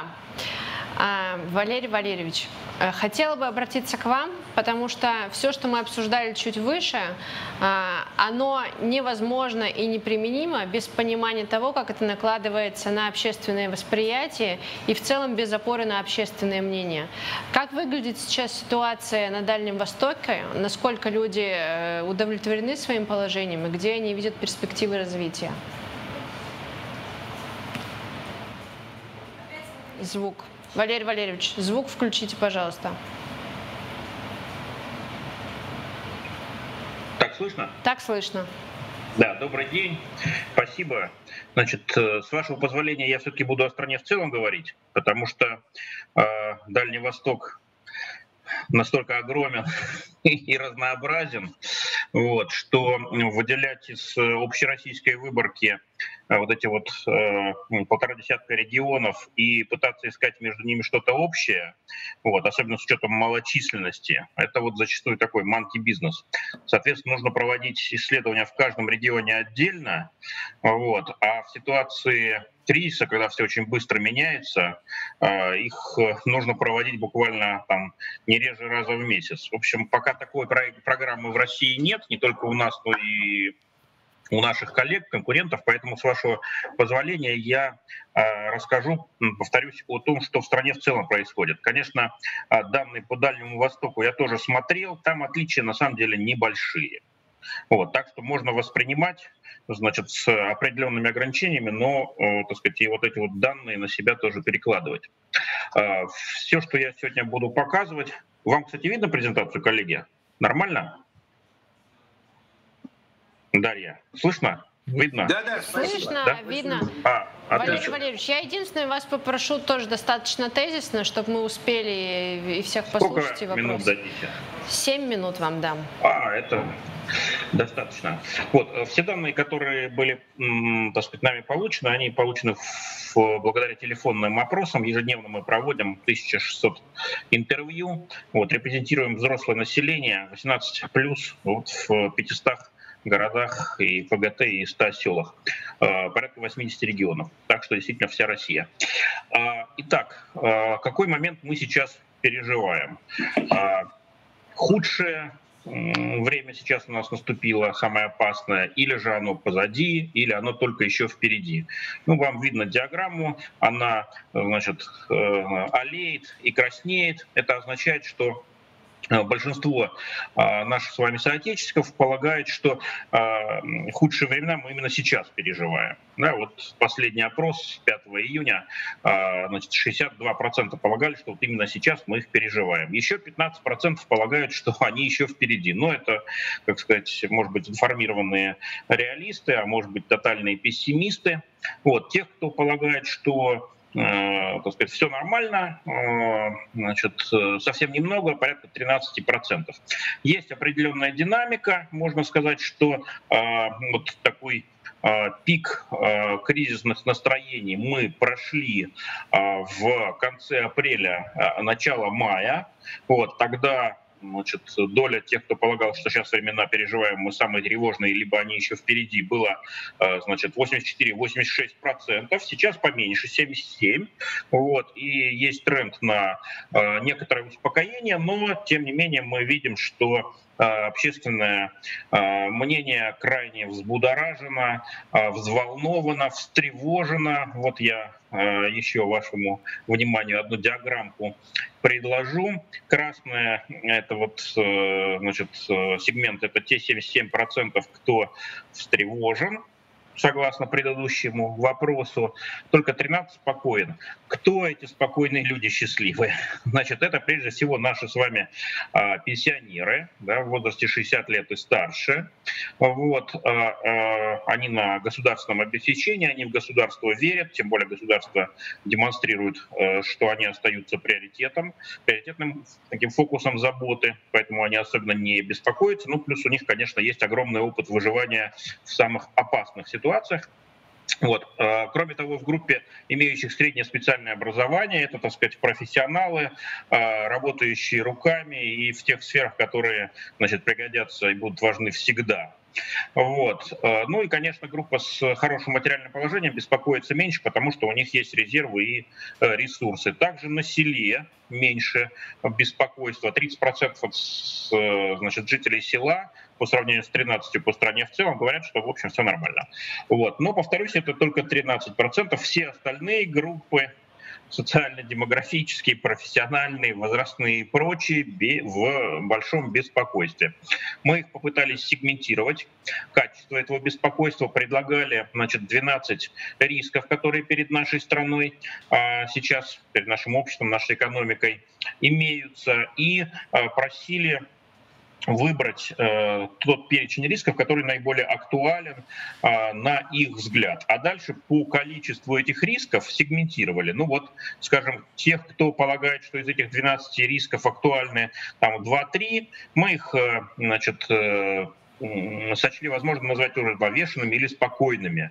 Те, кто полагает, что примерно половина из этих рисков реализуется, назвали взволнованными. И противоположный полюс, те, кто называл актуальными 9 из 12 рисков и больше, назвали паникующими. Вот здесь интересно сравнить их, так сказать, весовые доли. Тех, кто паникует, напомню, это те, кто, значит, максимум рисков считает актуальными в ближайшее время. Сейчас у нас порядка 23%. Примерно столько же, 24%, это взволнованные. И 53%, несмотря на то, что они тоже встревожены, тем не менее считают актуальными меньшинство из предложенных нами на оценку рисков. Так что тревога есть, но это не паника. Паникующие тоже есть, но это не больше четверти от, значит, наших с вами соотечественников. При этом их доля не растет пока, как показывают наши наблюдения. Что еще интересного можно заметить? Ну, конечно, просел горизонт планирования. Это происходит всегда в моменты кризисов. Вот для сравнения я привел данные 20-летней давности, 99 год. Все помните, какая была ситуация непростая в стране? Тогда 69% наших с вами соотечественников занимались исключительно краткосрочным планированием. День, неделя, ну, пара месяцев. Вот 69%. Только 4% планировали, значит, на несколько лет вперед, там, до 10 лет. Прошло 20 лет, данные 2019 года, до кризисного, до пандемического, уже всего лишь 35% россиян занимаются краткосрочным только планированием, 14% планируют на несколько лет вперед. Вроде бы хороший результат, но вот данные начала июня, уже в рамках нашего кризисного исследовательского проекта, мы видим, что опять выросла доля тех, кто краткосрочно может планировать свою жизнь. Выросла она до 45%, почти половина. Среднесрочная 31% и долгосрочная 14%. То есть мы видим, что группа тех, кто обладает все-таки долгосрочным видением, она не сократилась. Другое дело, что вот выросла доля тех, кто планирует буквально на дни и недели.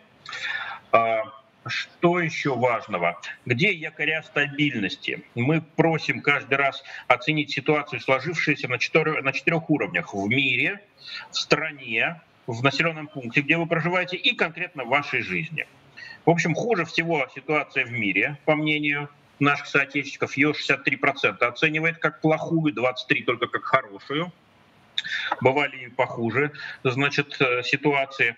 Дальше ситуация в стране. Если в начале кризиса были примерно равны доли тех, кто полагался на хорошая, плохая, вот, то сейчас, безусловно, восторжествовало мнение, что ситуация в стране скорее плохая. Так полагает 56% опрошенных, только 38% считают его хорошей. Значит, что касается населенного пункта, опять-таки была такая серединка на половинку в начале кризиса, вот, но сейчас все-таки постепенно сохраняется небольшое доминирование тех, кто полагает, что в населенном пункте, где проживают они сами, наши респонденты, значит, ситуация скорее хорошая. Но этот баланс очень незначительный: 49 плюс, 46 минус. И вот тот самый якорь нашего спасения — это конкретно наша жизнь, жизнь наших респондентов и их семей. И в начале кризиса, вот этот вот замер 16 марта, только 29% считали ее плохой, 68% хорошей.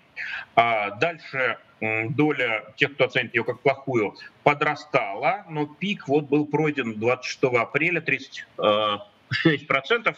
Сегодня эта доля опять сокращается и возвращается к нормальным значениям, но чуть-чуть с небольшим отклонением. Итак, сегодняшние данные, 5 июня, 32% называют ситуацию, сложившуюся в их жизни, плохой, 65% хорошей. То есть, таким образом, вот большой страх остается, хотя, конечно, прошу прощения, большой страх отступает, хотя, конечно, что-то остается. Кстати, что касается эффективности борьбы с эпидемией. Вот здесь данные за месяц, с начала мая.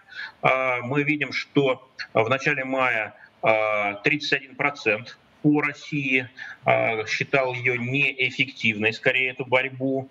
Бывало и хуже, например, 10 мая, значит, 39% неэффективной. Но после этого, видимо, где-то в середине мая произошел тот самый перелом. С тех самых пор мы видим, что оценки улучшаются. Сейчас только 27% по России полагают, что борьба с пандемией у нас в стране оказалась неэффективной, частично либо полностью, а большинство, ну вот в данном случае это порядка 67%, полагают, что вполне эффективно мы эту борьбу провели. В общем, таким образом, оценка усилий властей по этому первому направлению кризиса, в котором мы находимся, она достаточно высокая, несмотря, разумеется, на все замечания, так сказать, реакции нервные и так далее. Но теперь приоритет меняется, очевидно. Буквально вот минутку и закругляться. Да, на этом мы закончим. Да. Значит, приоритет меняется.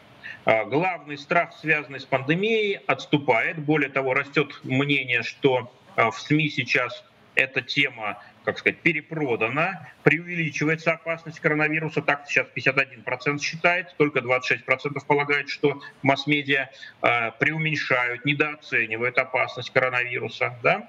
Ну и, соответственно, направление принимаемых мер.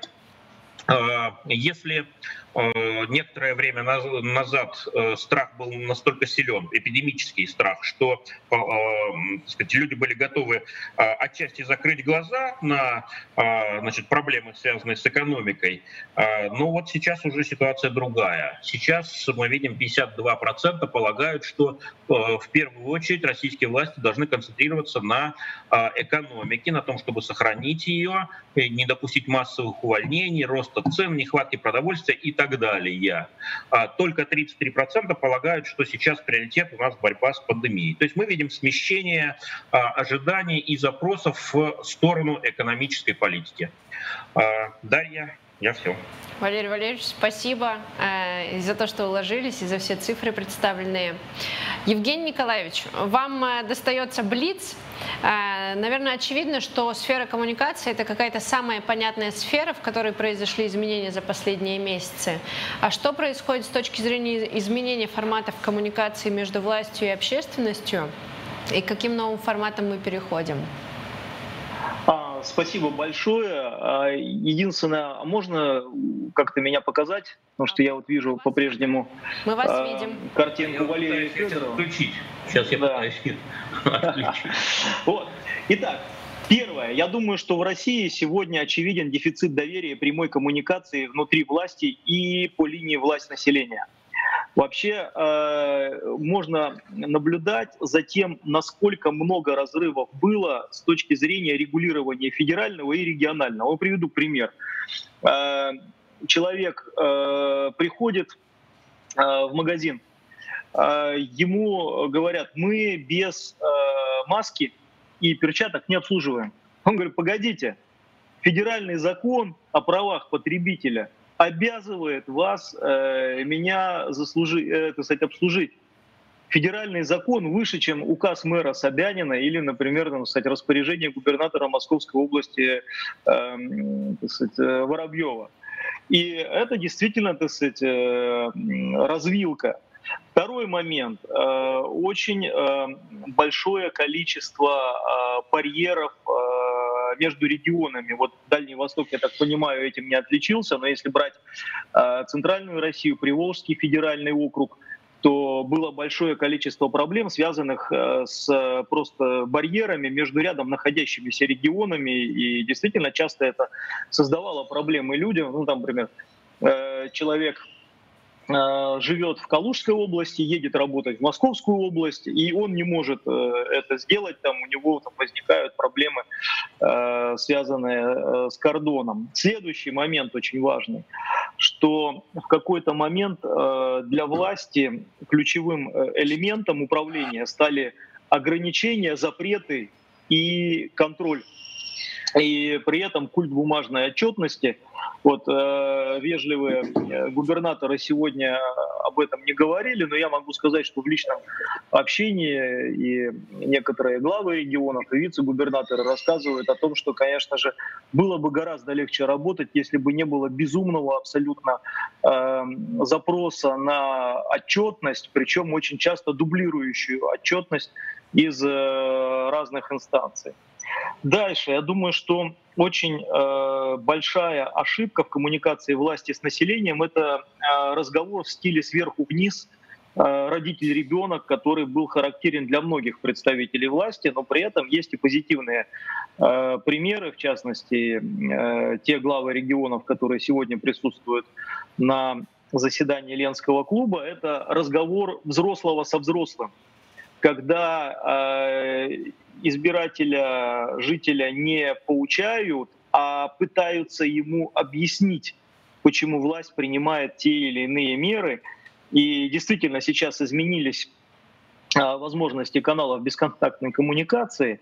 Используются они по-разному. У кого из глав регионов были уже работающие социальные сети с правильной искренней интонацией, был уже навык коммуникации с людьми, у тех это и сработало. Ну, как пример, например, Арсена Николаевича, когда действительно есть отстроенная модель присутствия практически во всех социальных сетях, есть навык, и, соответственно, переход в этот режим, когда потребовалось информирование избирателей в ежедневном, еженедельном режиме, ну, собственно, в этот режим удалось перейти достаточно легко. У кого это все велось для галочки, там начали возникать сбои в коммуникации. Еще важный момент с точки зрения приоритетов, кого вообще поддерживать в ситуации этого кризиса и кого считать героями.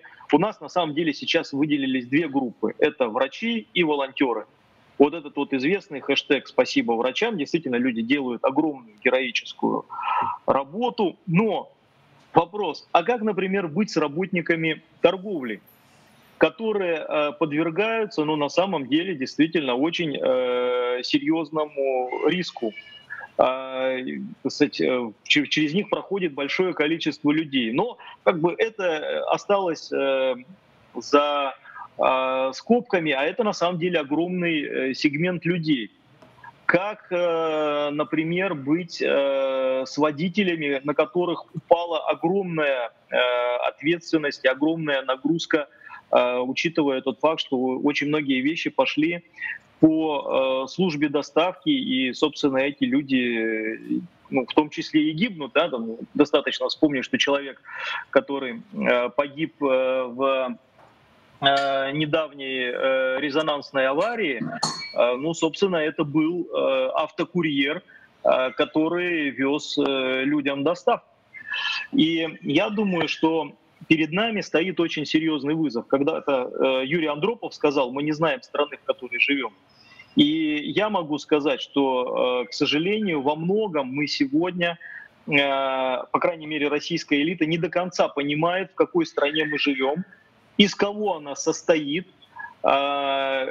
кто те люди, которые действительно нуждаются в поддержке, причем не только в финансовой, но и в эмоциональной, и в проявлении эмпатии и так далее. И в какой-то степени у нас все равно есть вот это вот наследие советского времени. Что надо поддержать?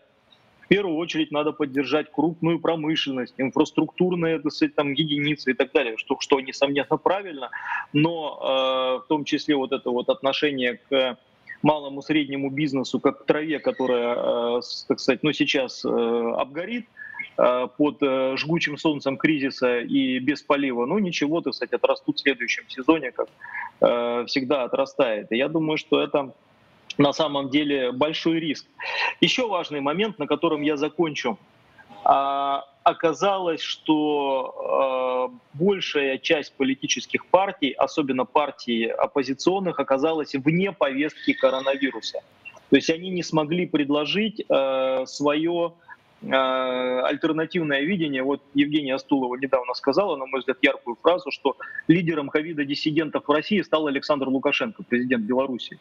То есть человек, который взял на себя эту повестку и наиболее, так сказать, активно ее продвигал, это был, так сказать, глава соседнего братского государства. И, собственно, вот эта вот потерянность в повестке, которая реально волнует людей оппозиционных политических партий, на мой взгляд, приведет к тому, что в ближайшее время мы столкнемся с взрывом непартийного активизма, когда у нас политические и общественно активными группами будут именно группы людей, сегментированные по тем или иным основаниям, а не политические партии, раз уж политические партии у нас не в состоянии представить весь спектр избирателей России. Спасибо за внимание. Евгений Николаевич, большое спасибо. Айсен Сергеевич, хочу обратиться к вам, да, еще раз, как к хозяину площадки. С одной стороны, попросила бы резюмировать наш разговор, а с другой стороны, на правах модератора позволю все-таки один вопрос зачитать. Я думаю, что ответ на вопрос и резюме, они будут друг с другом корреспондировать. Вопрос от наших зрителей, жителей Якутии. Есть ли план понимания того, как будет восстанавливаться экономика, выходить из кризиса? И, наверное, здесь действительно меры, которые принимаются в регионе, они будут схожи с теми, что принимаются и по округу, и по стране в целом. Спасибо. Во-первых, конечно же, я хотел поблагодарить наших друзей за сегодняшнюю замечательную дискуссию, за очень интересные идеи и своих коллег-губернаторов, и наших уважаемых экспертов. На самом деле, конечно, проблем у нас много, есть проблемы абсолютно специфические для тех или иных регионов, но есть проблемы, которые нас всех объединяют. Вот. И с этой точки зрения я считаю, что сегодняшние вот подходы, которых мы проговорили, в том числе и в социальной сфере, и в экономике, и в коммуникациях, в том числе человеческих коммуникациях, социальных коммуникациях, они очень важны и будут обязательно востребованы. Я благодарю за поддержку моей идеи о соглашении между регионами. Я думаю, что в ближайшее время мы проект соглашения подготовим, всем коллегам разошлем. Вот, и на площадке, наверное, полпредства можно будет подписать его. Я надеюсь, что уже в режиме не онлайн, а офлайн в ближайший месяц, уже в июле. Что касается планов по восстановлению экономики, конечно же, у нас есть план, так, безусловно, потому что такой огромный регион, как Якутия, он вообще в априори без планов своего развития, причем не краткосрочных, а среднесрочных и долгосрочных, существовать вообще не может. Я считаю, что кризис, конечно же, он нас немножко подкосил. Подкосил он нашу основную бюджетообразующую пока компанию «Алроса». Это всем понятно, потому что продажи апреля-мая, они мизерные. Вот. Вместе с тем нет худа без добра. В результате работа с «Газпромом» нам удалось добиться, что «Газпром» уже с этого года на 8 миллиардов где-то увеличит налоговые выплаты в бюджет республики. А раньше это было там 200-300 миллионов рублей. То есть это существенная помощь бюджету республики. И надеюсь, что если решение будет принято на уровне российского правительства по выкупу алмазов в Гохран России, а я считаю, что это абсолютно рыночная мера, это не субсидия бюджета какому-либо предприятию или даже не налоговые какие-то преференции, это именно абсолютно рыночная сделка, которая один раз уже в истории имела место быть в 2009 году, когда Гохран купил на порядка на $1 миллиард алмазов, которые в последующем реализовал той же «Алроса» уже с хорошей, на самом деле, для себя выгодой. Вот. Я считаю, что если этот вопрос будет решен, то серьезных проблем по бюджету не будет и по компании «Алроса» в 2020 году. Вместе с тем, конечно же, траектория быстрого экономического роста, на которую мы выходили с ростом ВРП где-то 3,5-4% в год, промышленного роста 12% в год, она, конечно, в этом году у нас достигнута не будет. Вместе с тем реализация тех проектов, о которых я говорил, крупных проектов, плюс реализация мер поддержки малого, среднего бизнеса, появление новых таких у нас целым отраслей экономики, как креативный кластер экономики, я считаю, что позволит нам уже в 2021 году выйти на новую траекторию экономического роста, которая не будет уступать той траектории, которая у нас была до 2020. Поэтому план у нас есть. Безусловно, мы практически в ежедневном режиме уже работаем и с крупными предприятиями, с малыми предприятиями. Я уверен, что мы справимся, так же, как и субъекты Дальнего Востока в целом, и в целом вся наша страна. Еще раз всех благодарю за сегодняшнюю замечательную дискуссию, за замечательно проведенное пленарное заседание Ленского клуба. У нас еще будут секции, в том числе и по экономике, как раз по человеческому капиталу. Уверен, что Ленский клуб будет жить дальше, и дальше рад буду видеть вас на его заседаниях. Спасибо.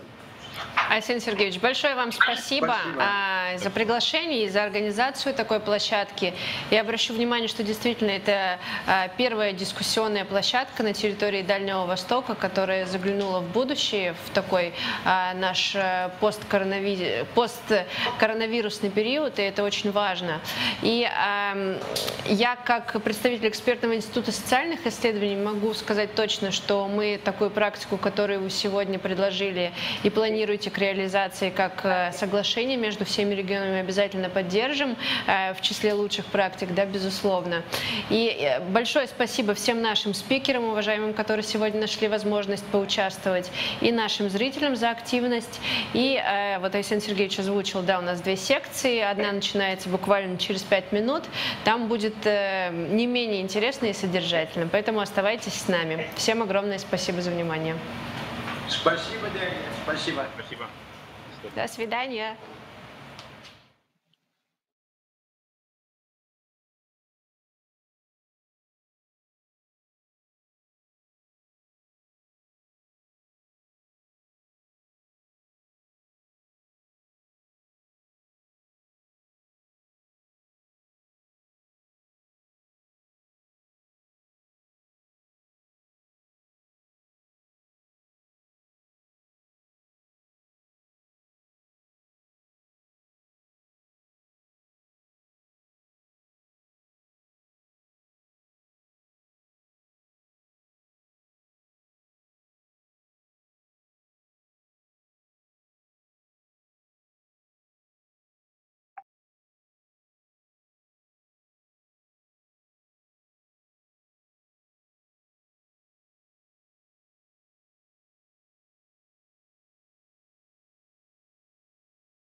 Приветствую всех, кто смотрит нашу трансляцию. Меня зовут Ирина Высоких. Я возглавляю Министерство предпринимательства, торговли и туризма Республики Саха-Якутия. Мы продолжаем онлайн-заседание Ленского клуба. И напомню, что у нас уже состоялось пленарное заседание с участием глав регионов Дальнего Востока и федеральных экспертов. И мы приступаем к нашей секции «Экономика и бизнес», в которой обсудим лучшие практики в сфере экономики и пути стабилизации ситуации в дальневосточных регионах.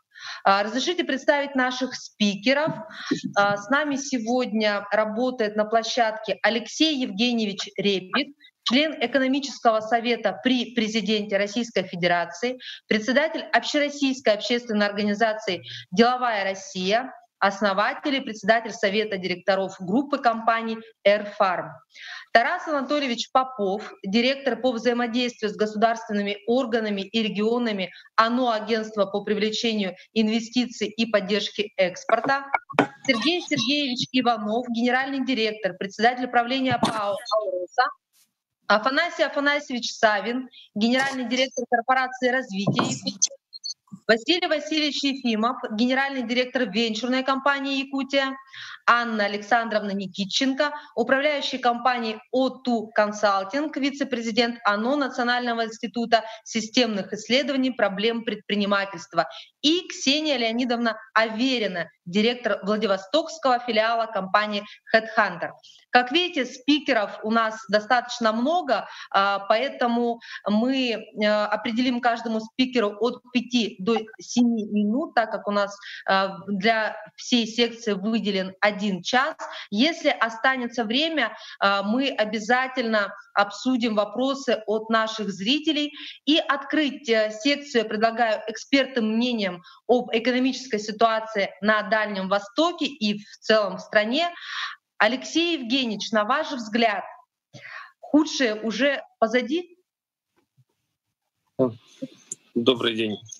Я думаю, что самое глупое, что можно сейчас сделать, это попробовать на основе имеющихся данных сделать такой гарантированный прогноз, что у нас впереди, что позади. Деловое сообщество и предприниматели, они привыкли адаптироваться практически к любой ситуации. И эволюция, она всех, скажем, слабых и всех тех, кто не в состоянии быстро отреагировать на вызовы, уже так или иначе выкосила. Вообще, еще раз хочу сказать, что в разные периоды истории такая среда, она может либо благоприятствовать стратегии там «сиди и не высовывайся», да, или стратегии «хватай все подряд, все пробуй, пытайся, экспериментируй». И вот этот баланс, он всегда в динамике.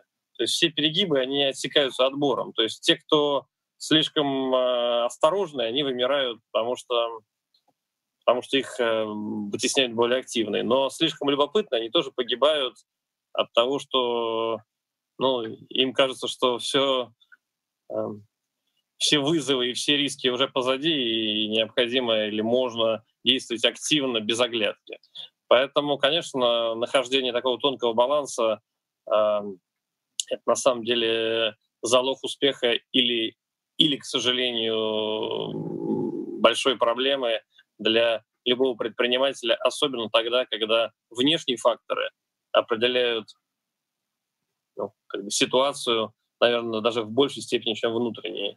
Вот сейчас мы живем в такой момент. То есть нужно, конечно, продолжать отстраивать свои сильные стороны, создавать конкурентные преимущества своим компаниям, находить возможности специфические, которые есть в субъектах, в регионах, на тех рынках, где мы присутствуем, но в то же время понимать, что, к сожалению, есть масса внешних факторов, которые могут существенным образом повлиять на то, насколько стратегия окажется успешной или неуспешной. Поэтому я бы охарактеризовал текущую ситуацию в экономике в целом, скорее, или точнее даже совет к этой ситуации, как 7 раз отмерь, 1 раз отрежь. Мы хорошо понимаем, что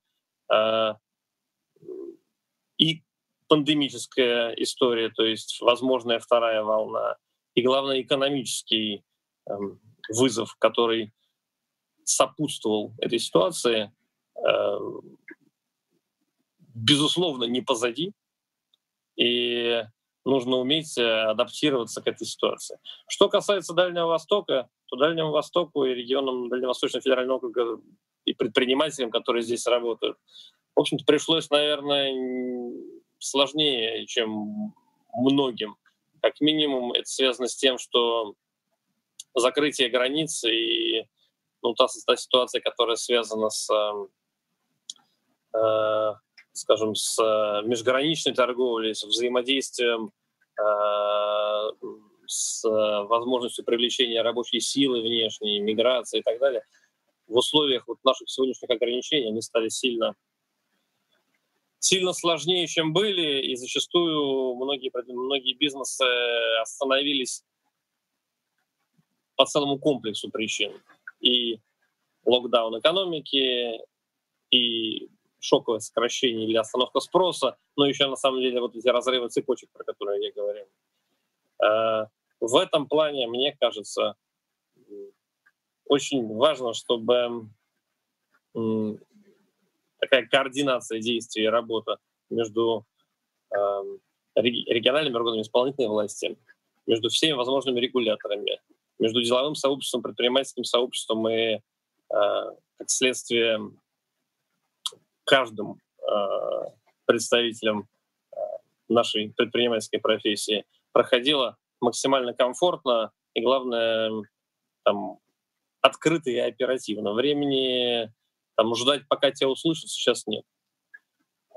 Я могу сказать, что у ведущих деловых объединений на уровне правительства Российской Федерации, руководства нашего государства в этом плане есть полное предметное взаимопонимание. В том числе результатом данного взаимопонимания является и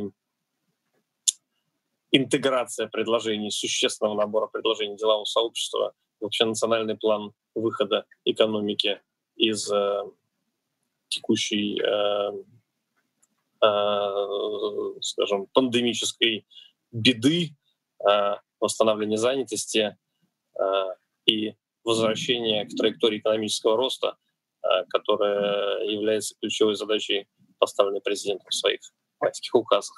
Вот в этой части очень важно, чтобы субъекты Российской Федерации, с одной стороны, и предпринимательское сообщество региональное инкорпорировало свои идеи, свои специфические потребности в общенациональный план действий, и с другой стороны, чтобы те вопросы, которые могли бы решаться на уровне субъектов, каждого в отдельности, что называется, не буксовали, а реализовывались максимально оперативно.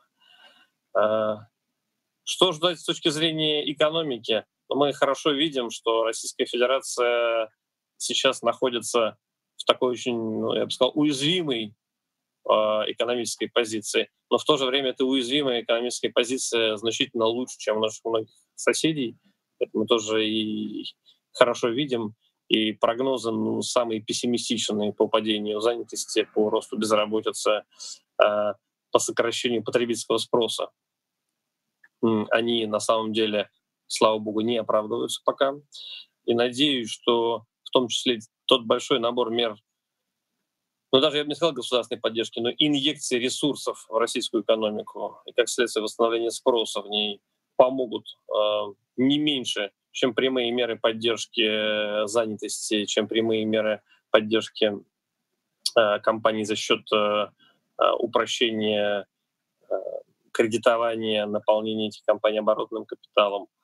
Вот я надеюсь, что, собственно, спрос, то есть доходы граждан, которые будут тратиться в том числе на продукцию российских компаний, они нам помогут пережить последствия коронавируса, первой волны коронавирусной пандемии достаточно сильными и выйти из этой ситуации готовыми к росту и развитию. Еще раз при этом напоминаю все-таки, что этот рост и развитие должен быть не безоглядным, он должен быть четко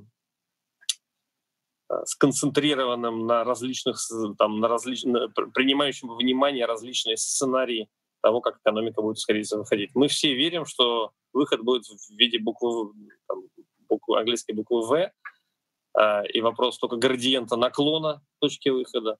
К сожалению, одним из не менее вероятных сценариев является гребенка, то есть такой, скажем, W или W, в зависимости от того, каким языком оперировать, когда вместе, скажем, за первым таким этапом восстановления придет еще одно, к сожалению, еще один период спада, потом опять восстановление, потом спада. И вот очень важно случайно не ошибиться и не сделать слишком высокие ставки на первую волну выхода. В то же время еще один момент хотел обозначить. Есть уже очевидные тренды, от которых мы никуда не денемся. И все, что касается бесконтактности, все, что касается технологичности, автоматизации, сокращения необходимости таких рутинных бумажных процедур, то есть все, что связано с безбумажностью, это будет новой реальностью. Оно уже такой является, но это будет новой реальностью и через год, и через 2, и через 3, когда мы, в общем-то, надеюсь, тему коронавируса уже не будем вспоминать там, ну, скажем, как в ежедневных сводках новостей. Вот в этой части, что бы мы ни делали, мы должны это делать с оглядкой на новые правила игры. После террористических актов в Нью-Йорке, соответственно, 11 сентября, мы понимаем, что требования к транспортной безопасности выросли драматически. Вот мы хорошо должны понимать, что после той ситуации, с которой столкнулся мир в 2020 году, требования, еще раз, вот, к обозначенным мною новым подходам ведения бизнеса и даже рутинной нашей бытовой жизни, они станут нашей постоянной реальностью. Поэтому, выстраивая свои бизнес-модели, нужно это принимать во внимание. Спасибо. Алексей Евгеньевич, спасибо большое. Действительно, мы сейчас затронули такие глобальные достаточно темы, и от наших зрителей сейчас активно поступают вопросы. По завершению секции мы обязательно постараемся найти время, чтобы найти время для ответа на них. И я напоминаю, что участники могут задавать свои вопросы в чате Zoom, и также мы следим за комментариями на YouTube. Еще раз спасибо за доклад, Алексей Евгеньевич. Предлагаю все-таки перейти от глобальных процессов к более точным. Всем понятно, что больше всех, наверное, в этой ситуации пострадал бизнес, но все-таки какие меры по восстановлению экономики будут приняты у нас на Дальнем Востоке, отличные, возможно, от других регионов и федеральных округов, и какие шаги на сегодняшний день нужно предпринимать руководству компании и регионов. Попросим ответить на эти вопросы директора по взаимодействию с государственными органами и регионами ОНО, Агентство по привлечению инвестиций и поддержке экспорта, Тараса Анатольевича Попова. Тарас Анатольевич, пожалуйста.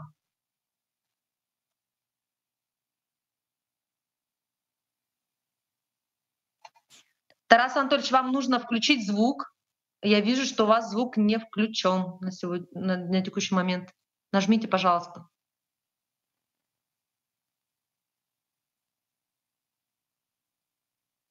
Да, извините, коллеги. Добрый день еще раз, уважаемые коллеги, уважаемые зрители. Я попробую описать то, о чем говорил Алексей Евгеньевич, более-менее в цифрах. Те цифры, которые посчитало агентство, продемонстрирую презентацию, соответственно, и расскажем о основных мерах, которые принимаются для восстановления экономики на Дальнем Востоке. Не буду рассказывать о предпосылках модели, достаточно классическая. То есть у нас применялся подход по 3 сценариям: пессимистичный, базовый и оптимистичный. Мы сравнивали, что было до COVID-19 и что будет потом. Ну, на данный момент пишу, что номинальный доход по базовому сценарию пост-период COVID-19 упадет, к сожалению, на 12,5%. Это базовый сценарий, пессимистичный 20% и оптимистичный 7%. Курсы валют будут изменяться незначительно, да, то есть мы опираемся на макропрогноз Минэкономразвития России в большей степени, но и мы видим в реальности, что действительно это и происходит. Сейчас на данный курс волатильность очень низкая. То есть не те ожидания, которые были в самом начале кризиса ковид и падения цен на энергоресурсы. Инфляционное ожидание в России и Дальнем Востоке 12%, базовый сценарий. Норма потребления не изменится, и падение спроса, к сожалению, составит не менее по базовому сценарию 19%. Про структуру ВРП, валового регионального продукта в Дальневосточном федеральном округе. Сильно изменений не произошло. Добыча полезных ископаемых как составляла более трети, так и составляет. Но есть некоторые изменения внутригрупповые на 1-2%, ну и, соответственно, в денежном выражении будет по прогнозам снижение на порядка 400 миллиардов рублей. Теперь перейду к отраслям. Нефтегазохимия. Сейчас, на самом деле, большие компании не отменяют свои инвестиционные планы. Соответственно, рост производства продукции высокого передела ожидается. Мы ожидаем, что все-таки нефтегазохимия покажет больший тренд в сторону газа. И, соответственно, мы увидим то, что на Дальнем Востоке будет создан более развитый новый дальневосточно-отраслевой нефтегазохимический кластер. По графику, то есть V-образному, то, что Алексей Евгеньевич отмечал, да, как бы видно падение в мае до 52%. Соответственно, падение будет, но к концу года ожидаем, что при восстановлении экономик других государств и потреблении, да, соответственно, будет некое восстановление и падение составит менее 7%. Сельское хозяйство. Сельское хозяйство пострадало не сильной степени, незначительно. Снижение посевных приведет к меньшим сборам культур в конце сезона. Это будет. Также при выборе культур здесь сельхозпроизводители обращают внимание о том, что сказывается запрет экспорта сои и введение квоты на зерновые.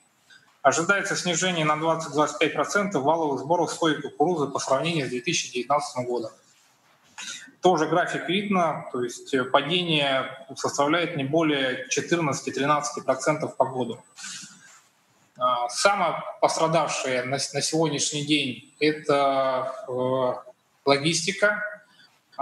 Доля ВРП 4% занимает, соответственно, это связано с авиаперевозками. Вы видите, что в апреле, в мае практически авиаперевозок не было. То есть восстановление идет медленно, то есть это связано с большей мобильностью населения, разрешением передвижения населения внутри России, так и за границу. То есть границы у нас закрыты, и поэтому, к сожалению, падение будет очень серьезным. Да, и, к сожалению, мы также будем констатировать о том, что авиакомпании будут пересматривать ценовую политику на тарифы. Да, как бы мы это расчетным путем, но не факт, что политика без учета идет государственной поддержки. То есть если авиакомпании в полной мере получат государственную поддержку, то, соответственно, рост тарифов будет незначительный, то есть менее 10%. Если программа не будет выполнена полностью, мы ожидаем до 50% рост тарифов. И, конечно, уход с рынка большого количества авиакомпаний, да, вот скажется. По графику видно. Медицина. Несмотря на то, что многие компании, субъекты МСП с объект деятельности в области здравоохранения продолжали свою работу, уменьшение составило 25-50%. То есть спад в апреле-мае существенен. Да, как бы восстановление потребует не менее 6 месяцев соблюдания всех санитарных норм. Что касается туризма. Туризм тоже наиболее пострадавший сегмент, хотя долю небольшую в ВРП занимает, но Дальний Восток на самом деле большие темпы взял по развитию туризма. И в этом году, конечно, блэкаут полный по передвижению туристов и изнову туризму. Ожидается падение очень серьезное. То есть мы всем коллегам разошлем презентацию, посмотрите расчеты и, там, если необходимо, зрителям увидите. Да? Тут не учитывается при факторе восстановления, не учитывается открытие границ Российской Федерации. Да, как бы, то есть когда это будет в полном объеме, какими правилами, да, как бы, то есть до конца правил установлено нет. И поэтому расчет сделан по кривой восстановления движения по авиаперевозах. Тарас Анатольевич, 1 минута, пожалуйста, резюмируйте.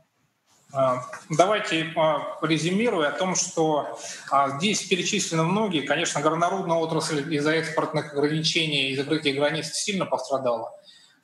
Наибольшее пострадала алмазодобывающая промышленность Якутии. Но руководство Алроса, Сергей Сергеевич расскажет, приняло необходимые меры, большого взрыва нет. Наименьше пострадала лесная отрасль. То есть, если быстро пролистать, то в лесной отрасли мы видим о том, что минимальные падения спроса.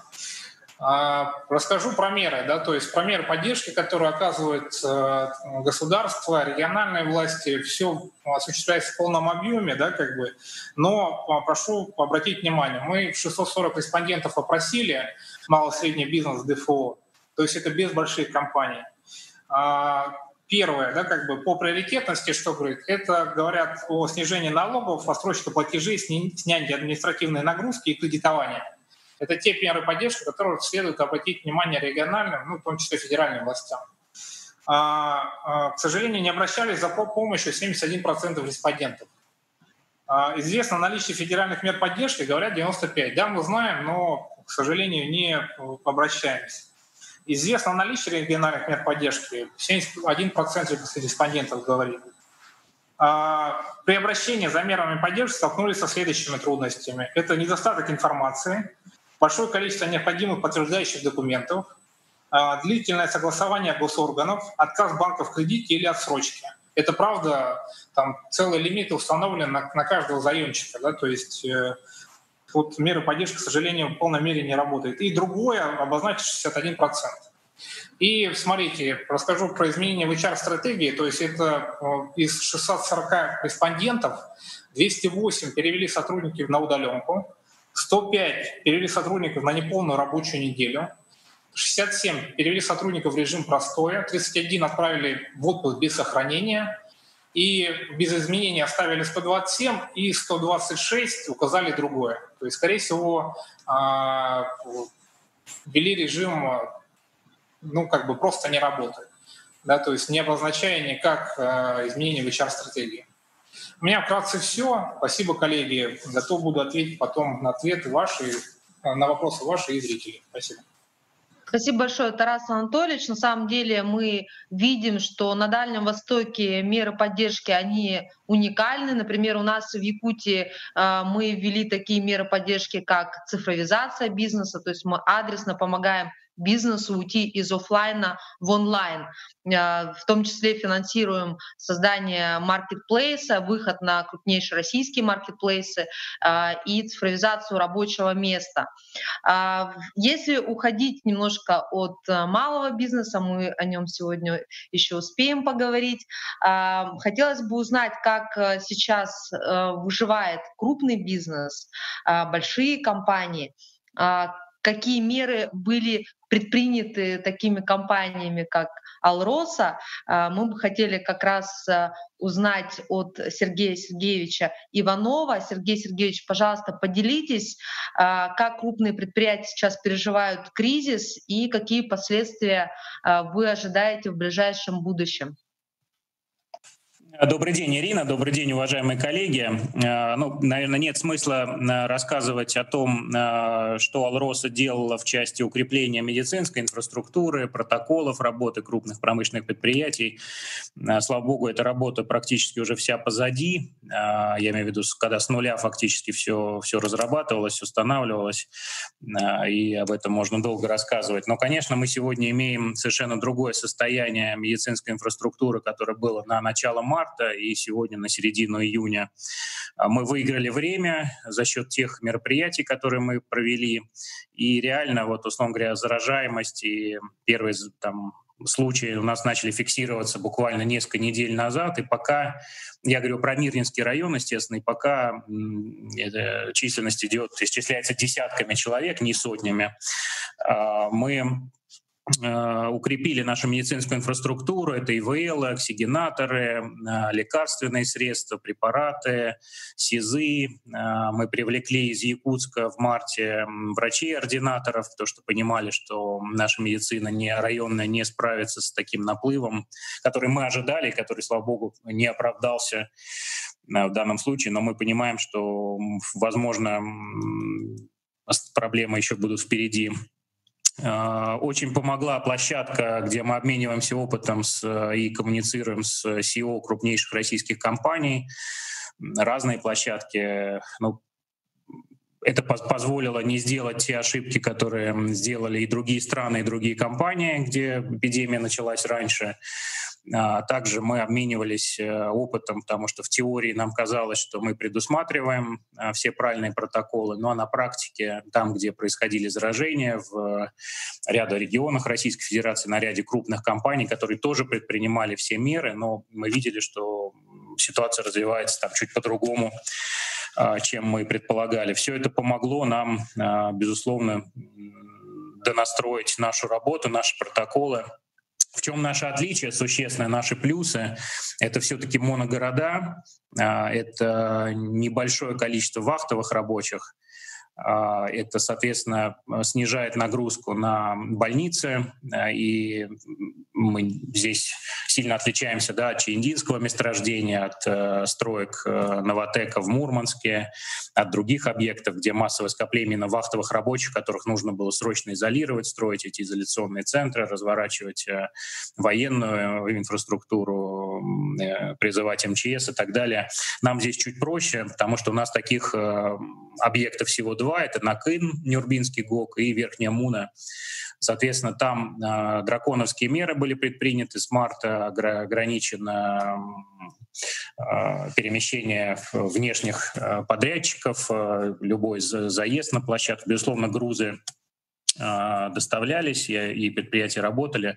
Но мы договорились с людьми по продлению вахты, и мы не занесли вирус на наши вахтовые поселки, потому что когда я общаюсь с руководителями крупных предприятий, которых очень много строек или объектов, которые работают вахтовым способом, все говорят, любая вахта сегодня, несколько человек заражены, они даже не знают об этом, они бессимптомные, но практически везде, как только идет смена, диагностируются зараженные сотрудники.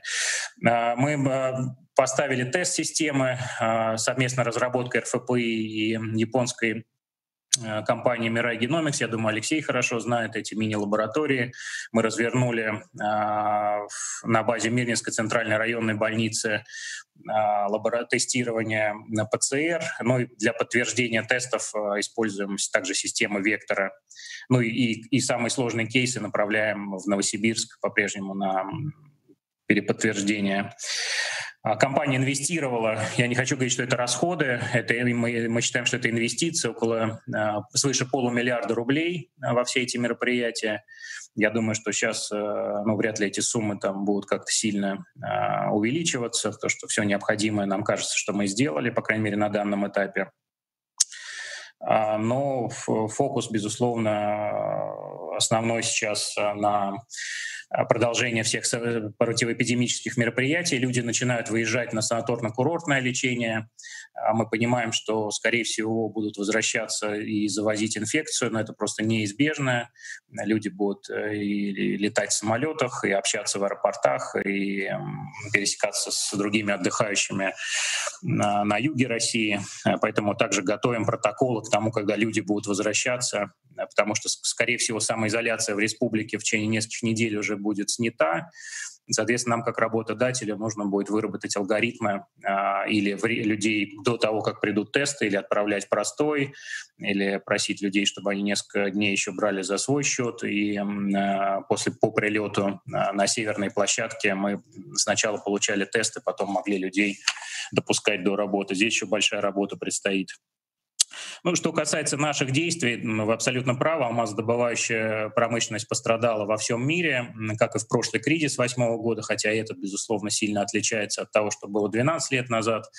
Понятно, что сейчас людям не до покупок лакшери украшений. Ну, плюс, если мы смотрим на экономику США, да, на то, что там происходит на улице, 50% рынка сбыта ювелирных изделий с бриллиантами — это США. Поэтому, несмотря на то, что Китай неплохо восстанавливается, лучше наших даже прогнозов, ожиданий, и в Китае сегодня рынок ювелирно-бриллиантных изделий, уровень продаж находится практически уже на сопоставимых уровнях с доковидными, но США, мы понимаем, что еще несколько месяцев будут восстанавливаться. Но если предполагать, что США будут идти по такому же пути восстановления, как Китай, с точки зрения отложенного спроса, там, условно говоря, отложенных свадеб, ограничения туристические, люди, соответственно, тратят деньги не в том числе на бриллианты, потому что там не могут потратить на что-то другое, на отдых, на путешествия, то мы считаем, что в следующем году, безусловно, или в конце этого года, или в следующем году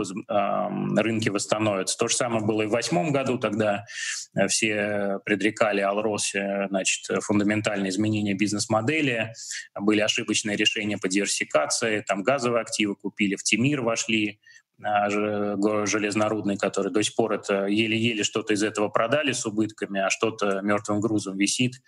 И нам сейчас там коллеги, в том числе из агентства по привлечению инвестиций Дальнего Востока, помогают в хорошем смысле избавиться от того наследства, да, по диверсификации, которое компания проводила после прошлого кризиса.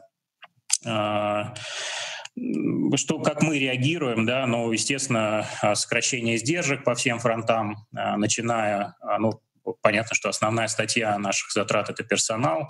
Мы перешли все управляющие компании на 4-дневку. У нас РСС много на неполном рабочем дне или не полной рабочей неделе.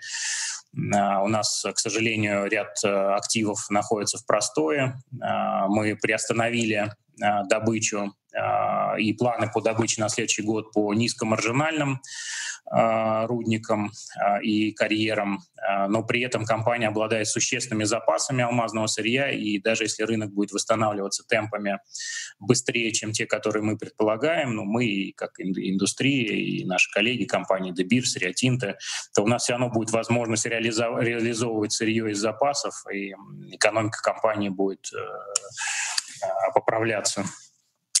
Я имею в виду, что мы выйдем на те уровни рентабельности, которые у нас были раньше. Я напомню, что компания работает с рентабельностью в 40-50%, поэтому даже текущий кризис, он, ну, безусловно, он сказался на экономике компании, он, к сожалению, скажется на выплатах дивидендов в адрес и Российской Федерации, и бюджета Республики Саха-Якутия. Но у компании сегодня на счетах свыше $1 миллиарда кэша. Мы по рекордным ставкам, рекордно низким ставкам заимствовали рубли 2 недели назад, 25 миллиардов рублей. Но мы сегодня поддерживаем инвестиционные рейтинги со стороны ведущих мировых агентств на инвестиционном уровне, что позволяет нам в случае необходимости производить еще заимствования. Александр Сергеевич Николаев сегодня абсолютно правильно сказал, что в 2009 году была реализована сделка с Гохраном, когда государство приобрело алмазы и потом в течение нескольких лет реализовала их с прибылью. Поэтому инструмент, он рабочий, он есть на полке, условно говоря, сегодня. И мы считаем, что это и поддержит компанию Алроса, и для государства будет неплохой инвестицией. Это не какая-то субсидия, которая потом пойдет просто на, извиняюсь, поддержку штанов. Компания... Я прошу прощения, я, конечно, превысила свои полномочия как модератор, но как член правительства республики, как министр предпринимательства, мне, конечно, бесконечно интересно вас слушать. Я бы с удовольствием вступила с вами сейчас в диалог, потому что недавно общалась с ювелирными компаниями.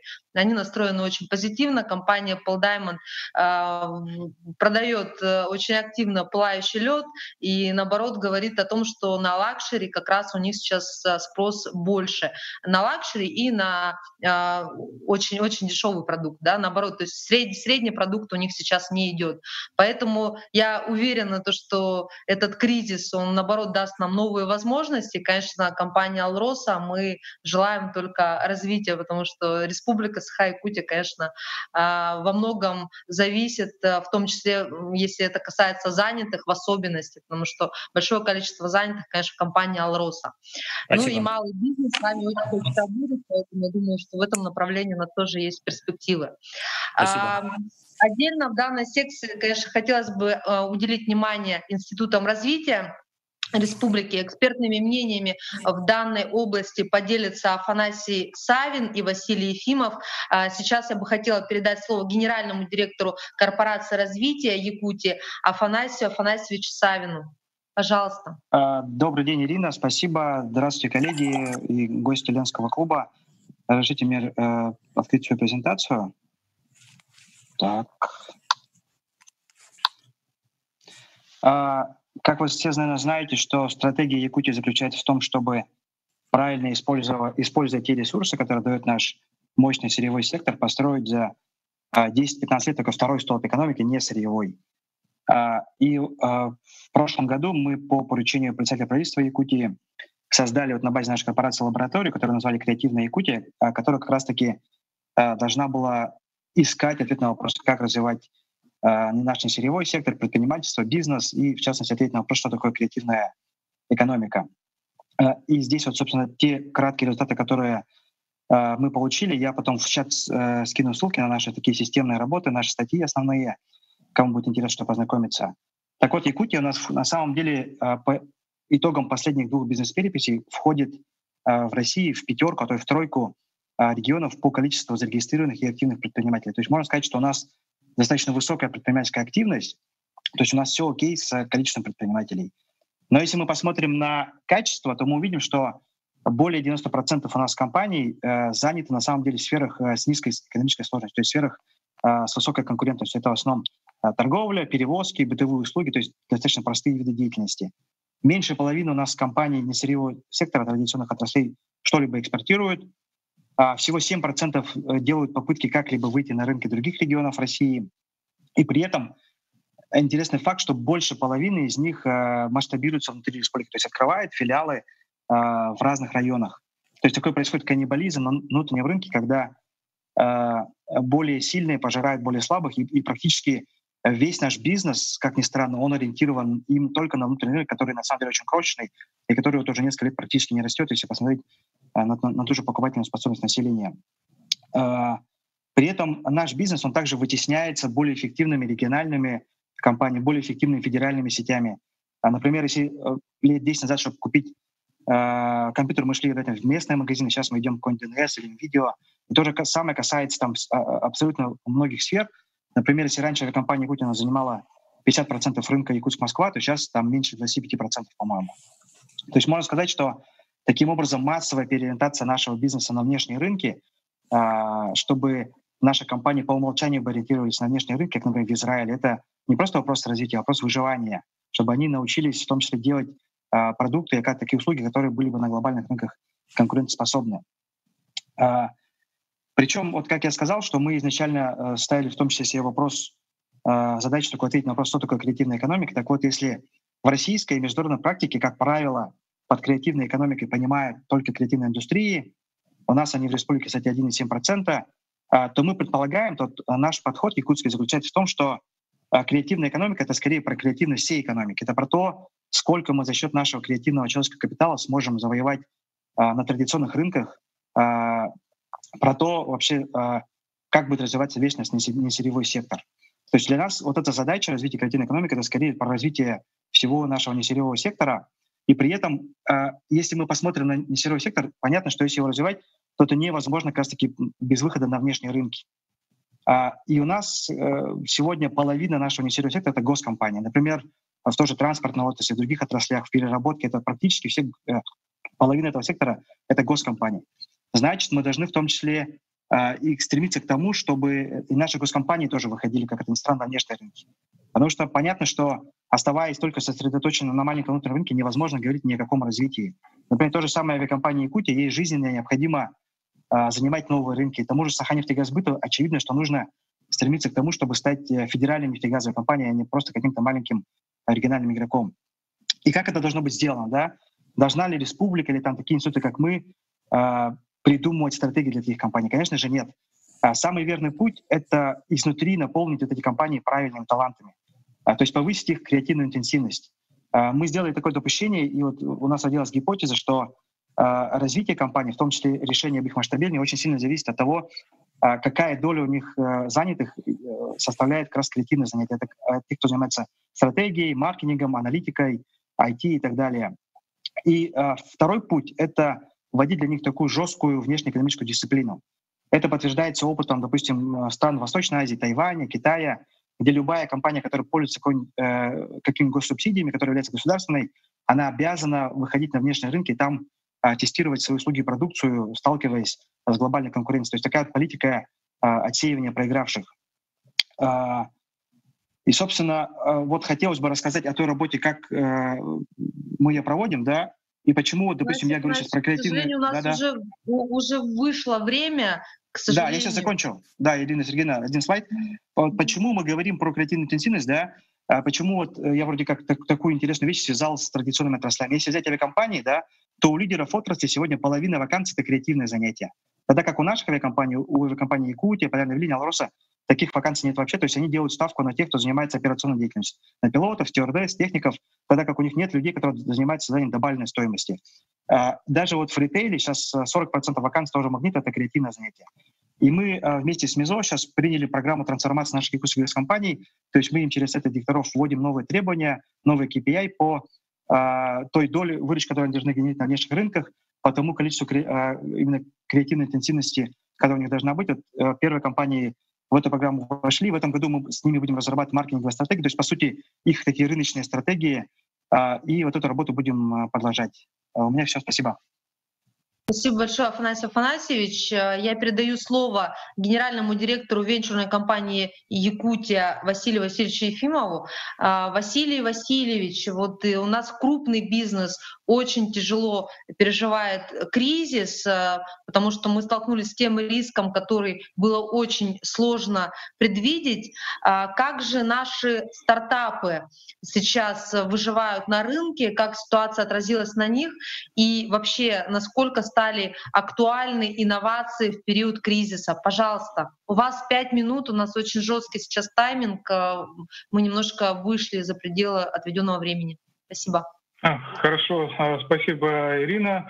Добрый день, уважаемые коллеги, добрый день, уважаемые зрители.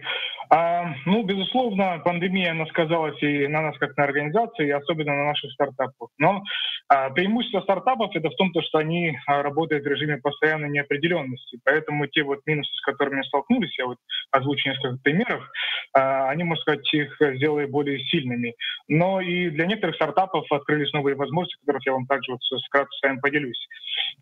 Ну, один из, наверное, таких минусов — это вот то, что два наших стартапа, участники нашего акселератора, они прошли отбор в акселератор, который находится в Нью-Йорке, Start Accelerator, и должны были привлечь инвестиции в размере там, $120 тысяч каждая компания.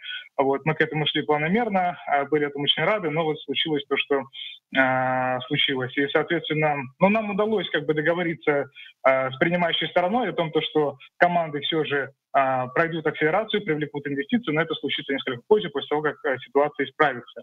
Также у нас есть стартап Rango, это некий такой, скажем, тамагочи трекер, который мотивирует людей бегать, но при этом он использует эмоциональное настроение человека и рекомендует те или иные формы тренировок.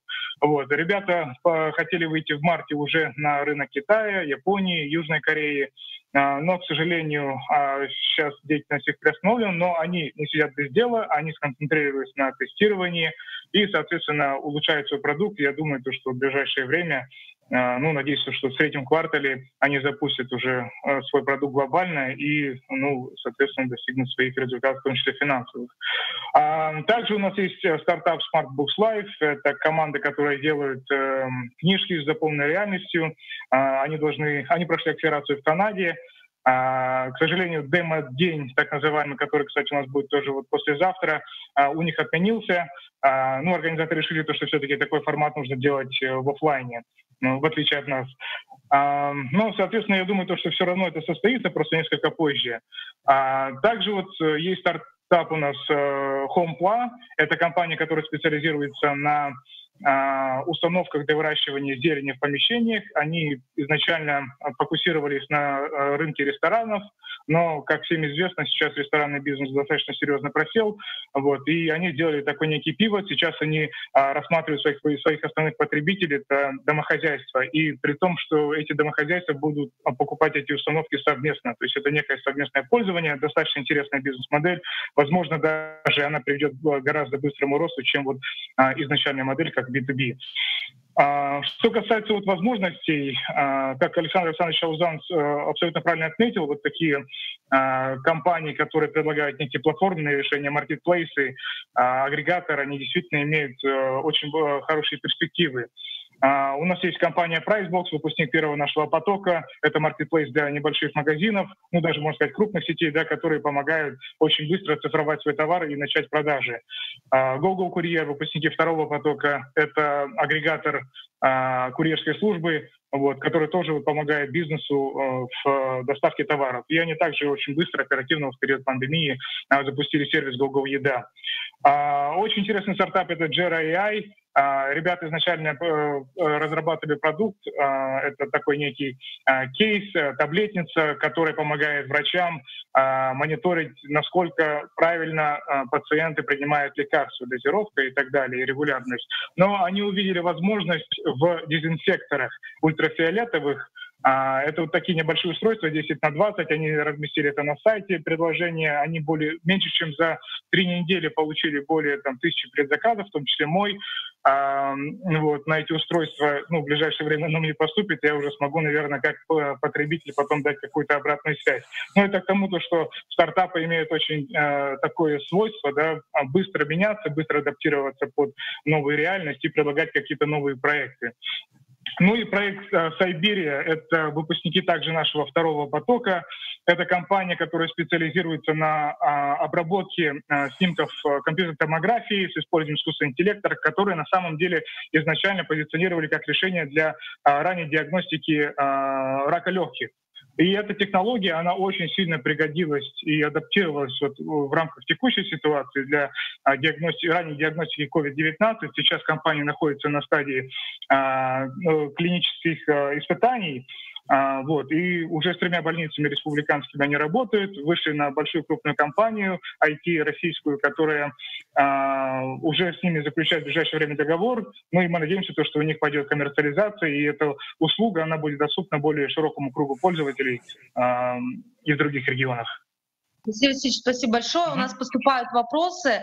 Как вы модернизируете акселератор? Вот за время пандемии появились у вас какие-то идеи, чтобы сделать его еще лучше? Да, у нас на самом деле 3-й поток, он начался 10 марта 2020 года. На следующий день ВОЗ объявила о том, что COVID-19 — это пандемия. И, соответственно, мы уже понимали на тот момент, что, скорее всего, нам придется перейти в онлайн-формат. Вот. Но нам повезло, так как мы постоянно пытаемся улучшать нашу программу, мы ее структурировали таким образом, что мы очень легко перешли в онлайн-формат. И стартапы этого даже не заметили, и это, можно сказать, даже повысило качество нашей программы, потому что все-таки вот эти совещания, встречи в формате ВКС, они, как вот говорили предыдущие спикеры, они очень четкие, короткие, сжатые, ну и предметные. Вот. И, соответственно, мы сейчас намерены усиливать наше присутствие в онлайн. Мы хотим делать предакселератор онлайн, уже масштабироваться не только на Дальний Восток, но и на всю Россию, возможно. И также мы хотим... мы сейчас мониторим ситуацию с крупными компаниями, да, и также видим что сейчас, как правильно сказал Александр Сергеевич, необходимы новые подходы, нужно меняться, и надо делать это быстро. А стартапы — это те организации, которые могут это сделать, возможно, даже эффективнее, чем крупные компании. Поэтому мы хотим посмотреть на этот сегмент более, скажем, предметно, да, и наладить взаимодействие с крупными компаниями, работающими на территории республики, ну и за ее пределами. Спасибо большое, Василий Васильевич. Я теперь предлагаю обратиться к Анне Александровне Никитченко. Напомню, она является управляющим партнером O2 Consulting и вице-президентом Национального института системных исследований проблем предпринимательства, который занимается консалтингом государства и бизнеса. Анна Александровна, расскажите нам, пожалуйста, какие меры все-таки может сейчас принять бизнес, чтобы не только пережить кризис, но и стать еще крепче, занять, может быть, какие-то новые ниши. Пожалуйста, Уважаемые коллеги, большое спасибо. Добрый день. Я сейчас постараюсь дополнить выступление предыдущих участников. Покажу в том числе цифры. Сейчас много говорится про то, что малый и средний бизнес и крупный бизнес испытывают очень существенные шоки, но на самом деле, если смотреть статистику, малый и средний бизнес очень сильно просел еще в прошлом году. И по некоторым позициям даже на 10%. То есть, по сути, произошла катастрофа, которая на текущий момент еще и усилилась такими антиковидными мероприятиями по изоляции. И мы вместе со Сбербанком прям еженедельно отслеживали динамику и увидели, что по большинству отраслей там выручка падала процентов на 80-90%. Это очень тяжелая ситуация, и по нашим прогнозам, там общий сектор, например, малого и среднего бизнеса в пессимистическом сценарии может упасть даже на 30%, там, учитывая то, что в прошлом году он уже упал на 10%.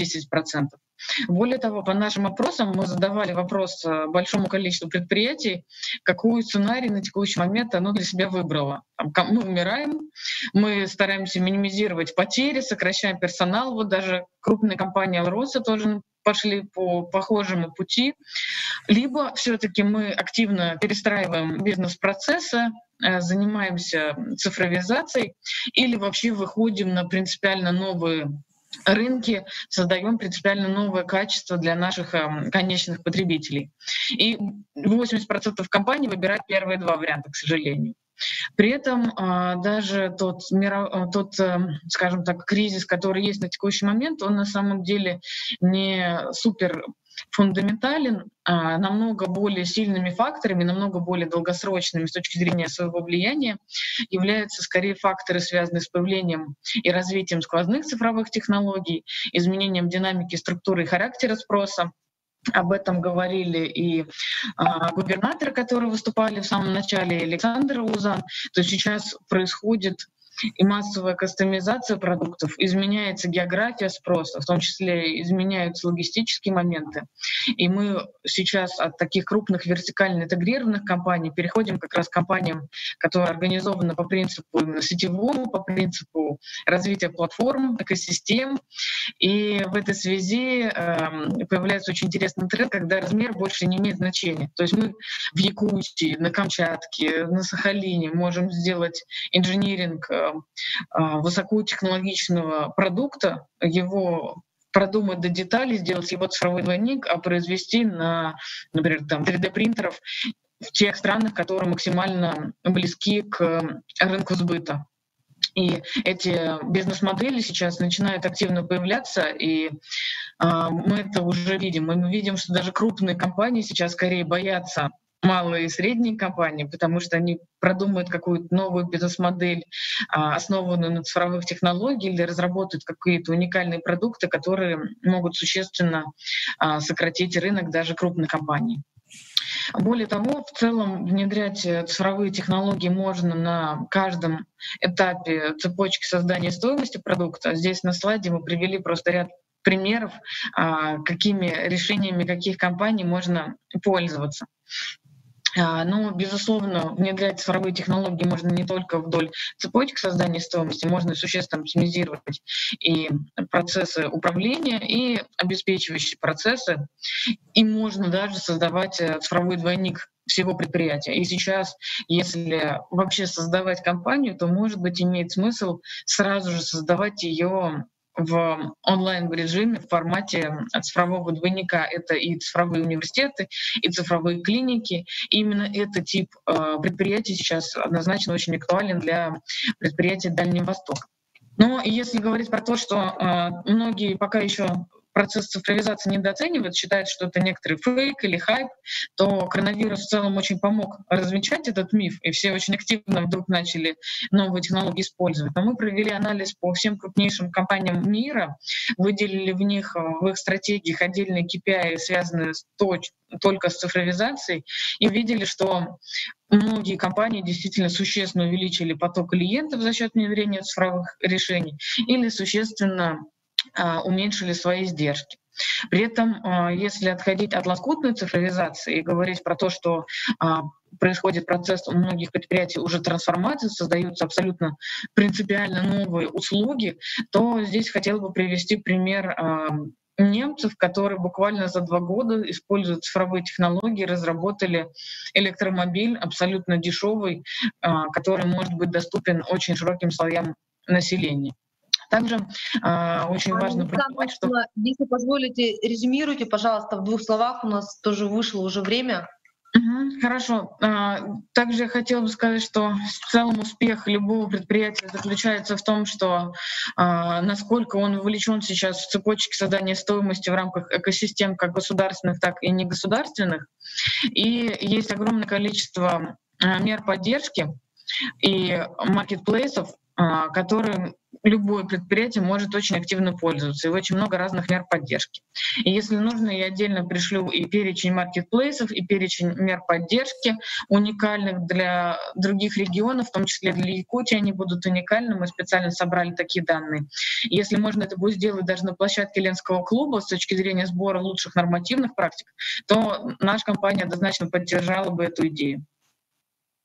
Анна Александровна, спасибо большое. Обязательно пришлите. Я с удовольствием лично размещу на нашем портале малого бизнеса. Кстати, наш портал B14 всего за год стал самым популярным на Дальнем Востоке. Мы очень много вместе с бизнесом работаем над сервисом этого портала, активно цифровизируя все свои бизнес-процессы основные. Но понятно, что потрясения бизнеса повлияли не только на организации, но прежде всего на людей. Я очень надеюсь, что мы все-таки не все на свете цифровизируем, и у нас останется что-то, чтобы мы могли дорастить наши рабочие места, увеличить количество занятых или как-то интегрируем эти процессы между собой. Поэтому очень хотелось бы послушать Ксению Аверину, все-таки как изменился рынок труда и что нам, собственно говоря, ждать, особенно что ждать соискателям. Ксения Леонидовна, пожалуйста. Добрый день, коллеги. Я надеюсь, меня хорошо слышно. По данным рекрутингового портала HeadHunter, май 2020 года показал падение работодательского спроса на рынке труда Якутии. Ожидаемо в мае количество вакансий упало на 21% по сравнению с апрелем этого же года.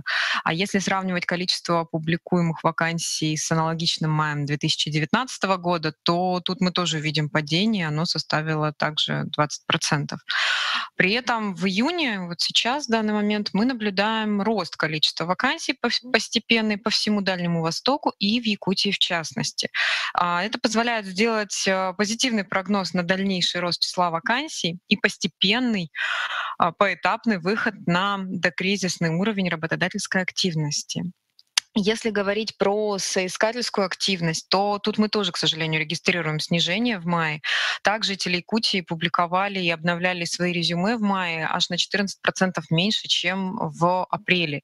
И если сравнивать апрель, то он на 11% был меньше, чем предыдущий март. Но если посмотреть соискательскую активность год к году, то в целом соискатели стали на рынке труда активнее. Они приросли на 7%, если сравнивать май 2020 и май 2019. Данный коронакризис отличается от кризисов 2009 и 2015 годов именно падением соискательской активности. В прошлые годы мы наблюдали высокий уровень активности соискателей. На рынке было много сокращений. Кто-то уходил, кто-то менял место работы, кто-то был вынужден закрыться. И мы наблюдали высокий уровень активности, люди массово искали работу. А в этот же раз мы наблюдаем иную картину, когда и соискатели, и работодатели заняли такую выжидательную позицию. Также стоит отметить, что ситуация с соискательской конкуренцией на рынке труда после коронакризиса еще пока не выровнялась. Под конкуренцией мы понимаем количество подходящих резюме на одну вакансию. И если в марте в целом на рынке труда Якутии конкуренция составляла 6 человек на одну вакансию, действительно не так много, но средний показатель был 6, то в июне этот показатель еще меньше. На одно место там около 5, чуть больше человек. Это, естественно, сказывается низкий уровень спроса от работодателей и малое количество вакансий в целом.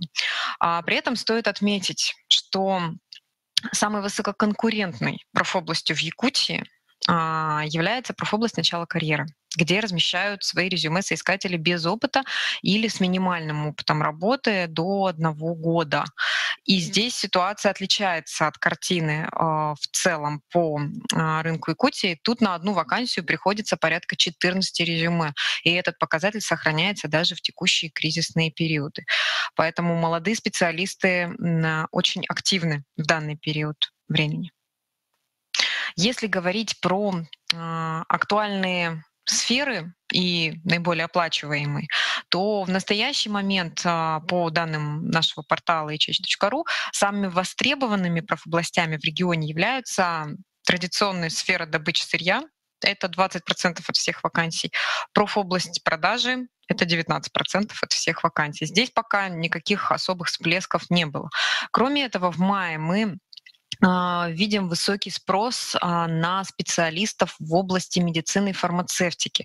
Но в этой профобласти спрос вырос еще в марте 2020 года и продолжает сохраняться во всех регионах России. В Якутии 18% всех публикуемых вакансий на рынке были опубликованы именно в этой профобласти.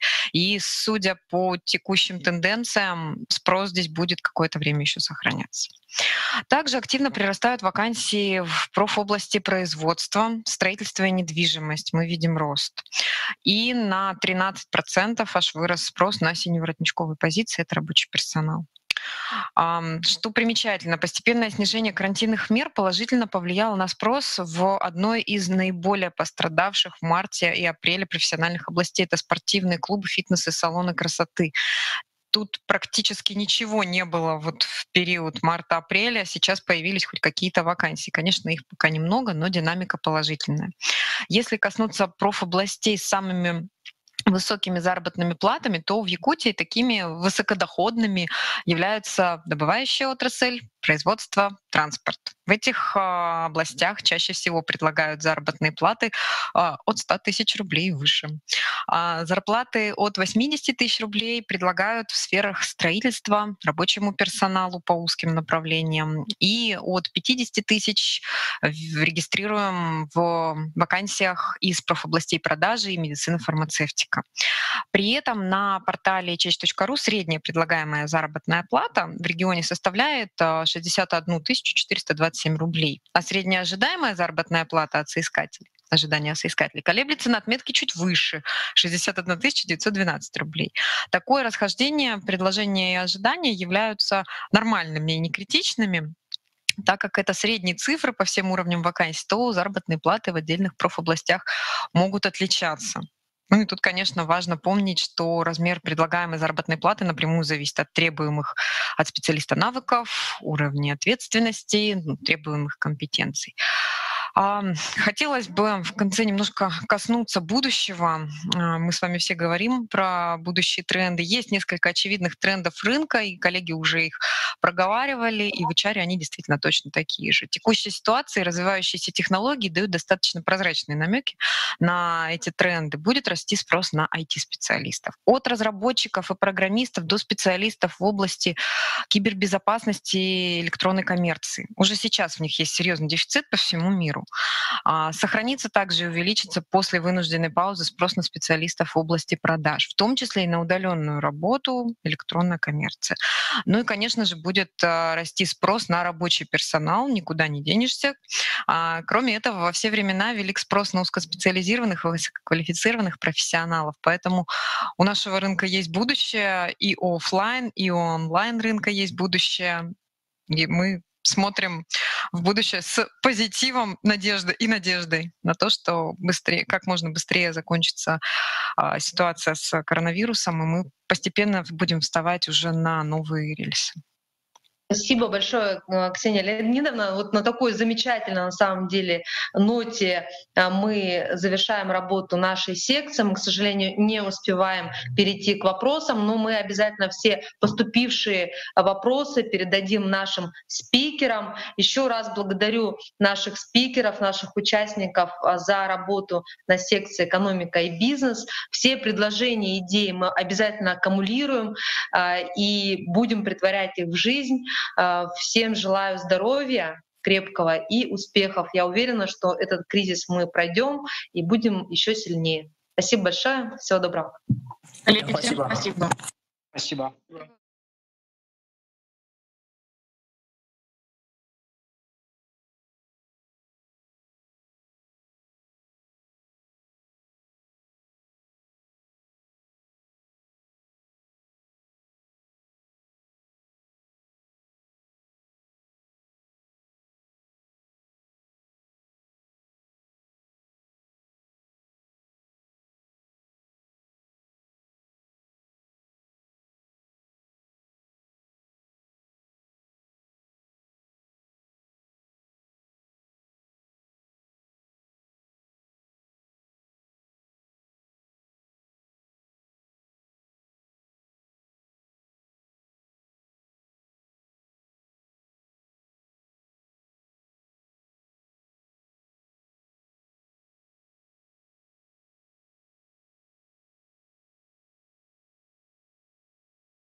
Здравствуйте, уважаемые зрители! Мы продолжаем онлайн-заседание Ленского клуба. Меня зовут Анастасия Четверякова.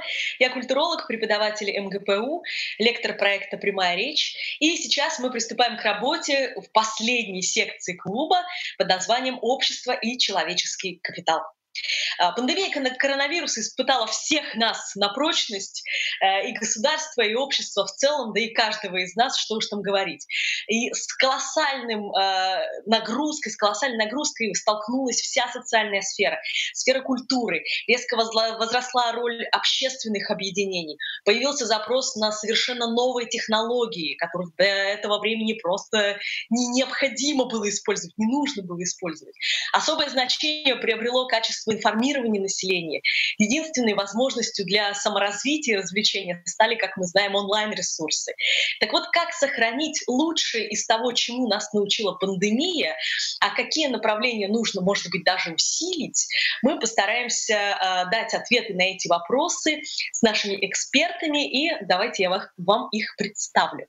Илья Сергеевич Мамыкин, директор Центра лучших практик Агентства стратегических инициатив, Екатерина Шамильева-Курбангалеева, заместитель председателя комиссии Общественной палаты Российской Федерации по социальной политике, трудовым отношениям, взаимодействию с профсоюзами и поддержке ветеранов, Алена Ивановна Кычкина, региональный координатор Якутского регионального отделения Всероссийского общественного движения «Волонтеры-медики», Тахир Юсупович Базаров, доктор психологических наук, профессор Московского государственного университета имени Ломоносова, Надежда Геннадьевна Котова, руководитель и генеральный директор проекта «Театр HD».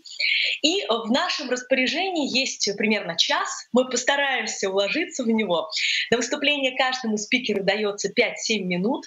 Между блоками выступлений спикеров я буду озвучивать вопросы, которые будут поступать от зрителей в наш чат. Вопросы можно задавать в чате. Пожалуйста, мы будем рады вашим интересным вопросам. Ну а начать наше обсуждение я предлагаю с экспертного взгляда директора Центра лучших практик Агентства стратегических инициатив Ильи Сергеевича Мамыкина. Илья Сергеевич, добрый день. Какие технологические решения, зарекомендовавшие себя во время пандемии, ну, например, те, что помогли выходу из кризиса и стабилизации ситуации, какие из них стоит продолжать применять и развивать даже в кавычках мирное, не пандемийное время? Анастасия, здравствуйте. Коллеги, рад вас приветствовать.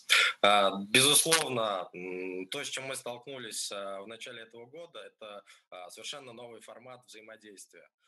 Причем взаимодействие как между общественностью и властью, так и на горизонтальном уровне. Сегодня я хочу рассказать не только о том, что стоит сохранить, но и как можно выявить такие новые форматы взаимодействия и тиражировать. Сейчас агентство сосредоточено на таком новом проекте.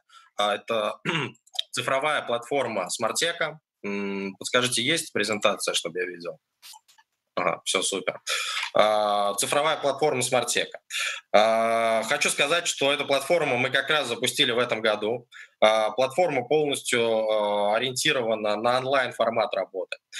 Собственно, платформа в первую очередь ставит себе целью выявление практик, собственно, и решений, взаимодействия власти и общества, улучшения условий жизни населения и тиражирования их между субъектами Российской Федерации. То есть она напрямую помогает с поиском апробированных решений, которые уже в каком-то регионе или в каком-то месте себя зарекомендовали. Упрощает поиск экспертов и наставников для того, чтобы эти решения и практики внедрять. И, собственно, предоставляет возможность поделиться своим успешным опытом, допустим, решения какой-то, в том числе, социокультурной проблемы. Платформа на данный момент сосредоточена на широком спектре социально-экономических вопросов, но учитывая условия, тему нашей дискуссии, здесь, конечно, стоит выделить такие блоки, как раз культура. То есть это новые практики управления культурой, практики регионального менеджмента, взаимодействия между потребителями потенциальными и культурными учреждениями. Это, ну, конечно же, я бы тут еще выделил тему, связанную с образованием, взаимодействием с обществом, потому что там логика работы сейчас большинства учреждений, она, ну, конечно, глобально поменялась. Говоря про, собственно, саму платформу и сам наш подход, мы заточены на поиск практик и решений, как я уже сказал.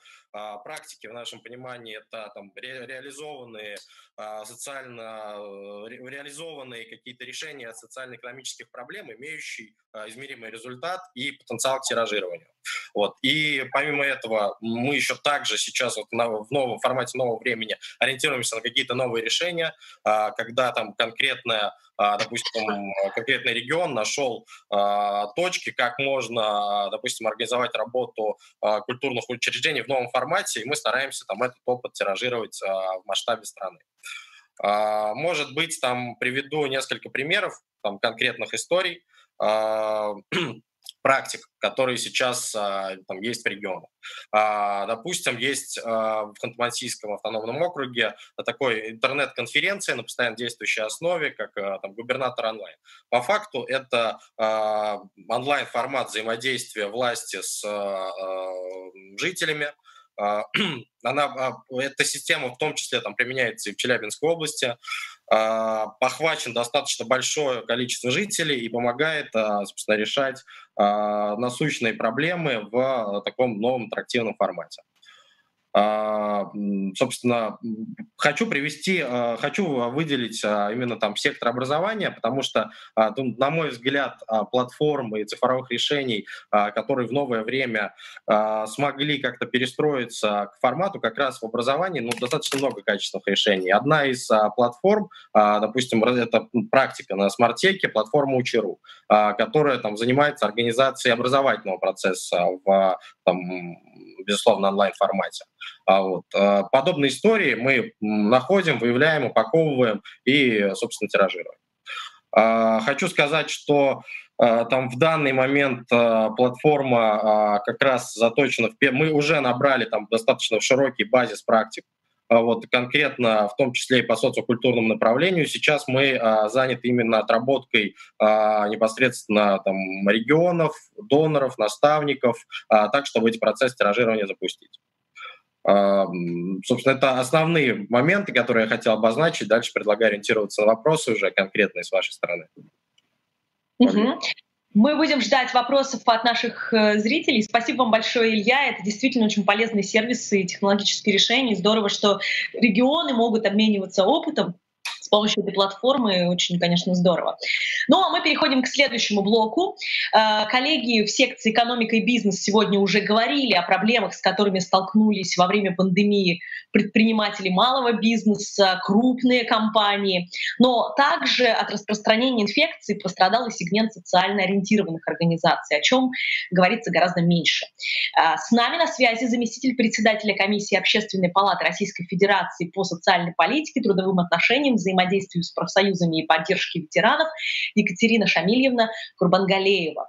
Екатерина Шамильевна, здравствуйте. Расскажите, пожалуйста, какие проблемы пандемия обнажила в системе поддержки социально незащищенных категорий граждан? И какие меры соцподдержки населения в период распространения COVID-19 стали особенно значимыми? Здравствуйте, уважаемые коллеги. Спасибо за возможность выступить. Вы знаете, я бы немножко дала бы более широкий взгляд, такой панорамный взгляд на все основные сферы. Ну, конечно, начнем. Первое — это социальная защита. Неправильно говорить благодаря, но вследствие пандемии мы даже не заметили, в социальной сфере произошла небольшая революция. Вот она в чем заключается. Все мы знаем, что все органы соцзащиты, неважно, это органы опеки или органы медико-социальной экспертизы или центры занятости, все предполагают огромное количество справок, визитов, не один визит. И здесь впервые система начала работать в проактивном режиме. И оказалось, что информации про людей вполне достаточно, и не надо собирать никаких дополнительных справок. Как минимум, благодаря госуслугам и реестру пенсионного фонда удалось сделать достаточно большую часть выплат Мы видели, как сделали выплаты по 10 тысяч почти моментально в заявительном порядке. Сейчас идут выплаты детям от 3 до 7 лет, до 3 лет, соответственно, идут выплаты. Никакого требования приходить лично, а это было бы исключено. Личного визита сейчас нет. И мне кажется, вот это надо особенно отметить. Минтруд и вся система, связанная с Минтрудом, пенсионный фонд, фонд социальной защиты, социального страхования, более-менее с этим справился. И выяснилось, что можно предоставлять социальные услуги без личного присутствия, в заявительном порядке и в электронной форме в цифровом доступе. И причем одним из первых, как ни странно, вышло постановление еще в начале апреля, которые всегда остаются на периферии, когда вышло постановление правительства о пролонгации статуса инвалидности просто потому, что о пролонгации на полгода. Потом уже вышел приказ КСС, например, о тоже беззаявительном принципе предоставления технических средств реабилитации. Так что с точки зрения социальной защиты, в общем-то, я бы сказала, что очень большие. Что касается образования. Система дистанционного образования впервые в массовом порядке, пожалуй, была опробована. Не сказать, что без нареканий. Шуток и мемов было на эту тему очень много. Может быть, повезло, что все-таки это был последние месяцы перед летними каникулами, потому что если бы пандемия разразилась бы в середине учебного года, я думаю, что это было бы намного тяжелее переносилось. Но выяснилось в результате, что у школ у нас, вот то, о чем коллега говорил Илья, у школ у нас нету пока онлайн-платформ. То есть все школы, продвинутые школы, занимались утром на Zoom. Собственной отечественной видеоплатформы постоянной нету. Школ его нет. Значит, менее продвинутые школы, наша смекалка российская всем известна, работали через почтальонов. В сельских школах передавали учебные задания через почтальонов и собирали домашние задания через почтальонов. А вот также выяснилось то, о чем, опять же, предыдущий оратор говорил, то, что не у всех семей есть возможность иметь современные гаджеты, не у всех есть интернет, и частично сейчас эта проблема закрывается регионом. Хотя бы регионам удалось переписать те семьи, в которых таких возможностей нет. Что касается системы здравоохранения. Система здравоохранения у нас здесь попала под самый сильный удар по понятным причинам. Она и так была изначально достаточно, мягко говоря, несовершенна. И к вопросам уже с лекарственным обеспечением, плохим лекарственным обеспечением, добавились две проблемы. Первая проблема – это система оказания медицинской помощи, которая, конечно, пострадала в результате оптимизации. Тут надо сказать, что на самом деле почти все европейские страны столкнулись с одной и той же проблемой, может быть, за исключением Германии, у которой система здравоохранения до сих пор такая приспособленная и под военные нужды, моментально может развертываться. Вот, почти везде сократились инфекционные больницы, человечество расслабилось, прививки делают свое дело, и, в общем-то, инфекций больших вот таких не случалось. Поэтому, конечно, в первую очередь везде, во всех странах, в большинстве стран европейских, и, конечно, у нас под оптимизацию попали, безусловно, инфекционные больницы. Что сейчас с этим делать, непонятно, потому что и сворачивать, и держать свободные койки невозможно. Но и сворачивать до конца нельзя, потому что мы все понимаем, что любые инфекции могут возникнуть в любой момент. Вторая проблема здравоохранения – это, конечно, то, что связано с кадровой проблемой. Это отсутствие необходимых врачей. И опять же, отчасти это связано с тем, что инфекционные больницы закрылись, и инфекционные у нас профессии, соответственно, сократились. Но это связано, конечно, и с другим, что у нас система здравоохранения не насыщается кадрами. Это, во-первых. Во-вторых, видимо, в этой системе перекошенная система выплат, перекошенная система именно управления. Мы видели все, мы все это наблюдали, когда президент в очередной раз сказал, что было предписано платить врачам не по часам фактически, а, собственно, по факту. Министерство здравоохранения даже не всегда это, даже не сразу это поняло, потому что оно именно работает в другой сфере. И вот это вот начисление, выплаты зарплат, там, видимо, все очень нехорошо, и с этим надо разбираться. Я думаю, что управление здравоохранения после выхода из пандемии займется этим предметом. Ну и, наконец, четвертый блок, о котором хотела сказать, это НКО, о чем вы, Анастасия, в самом начале спросили. Значит, волонтерство, на мой взгляд, сделало еще один шаг вперед. Волонтерство и добровольчество, в общем-то, в последние несколько лет уже относились хорошо, и даже по рейтингам доверие к ним, к волонтерам росло, и, в общем, это стало даже модно для молодежи, для некоторых категорий молодежи. А вот НКО все-таки были в определенном таком загоне. И вот впервые государство обратилось за помощью к НКО. Это тоже, в общем, редкий случай, когда 4 министерства просили НКО, которые занимаются темами, связанными с ПНИ, ДДИ, психоневрологические интернаты, я прошу прощения, и детские дома, попросили взять на дом постояльцев. Потому что понятно, что эти учреждения были под угрозой. И вот впервые это произошло, это была официальная бумага, подписанная 4 министерствами.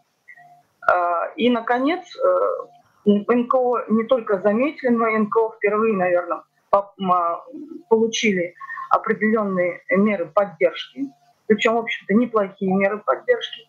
Впервые, опять же, не благодаря, а вследствие пандемии, наконец начато формирование социально ориентированных НКО. Как вы знаете, у нас такой реестр появился.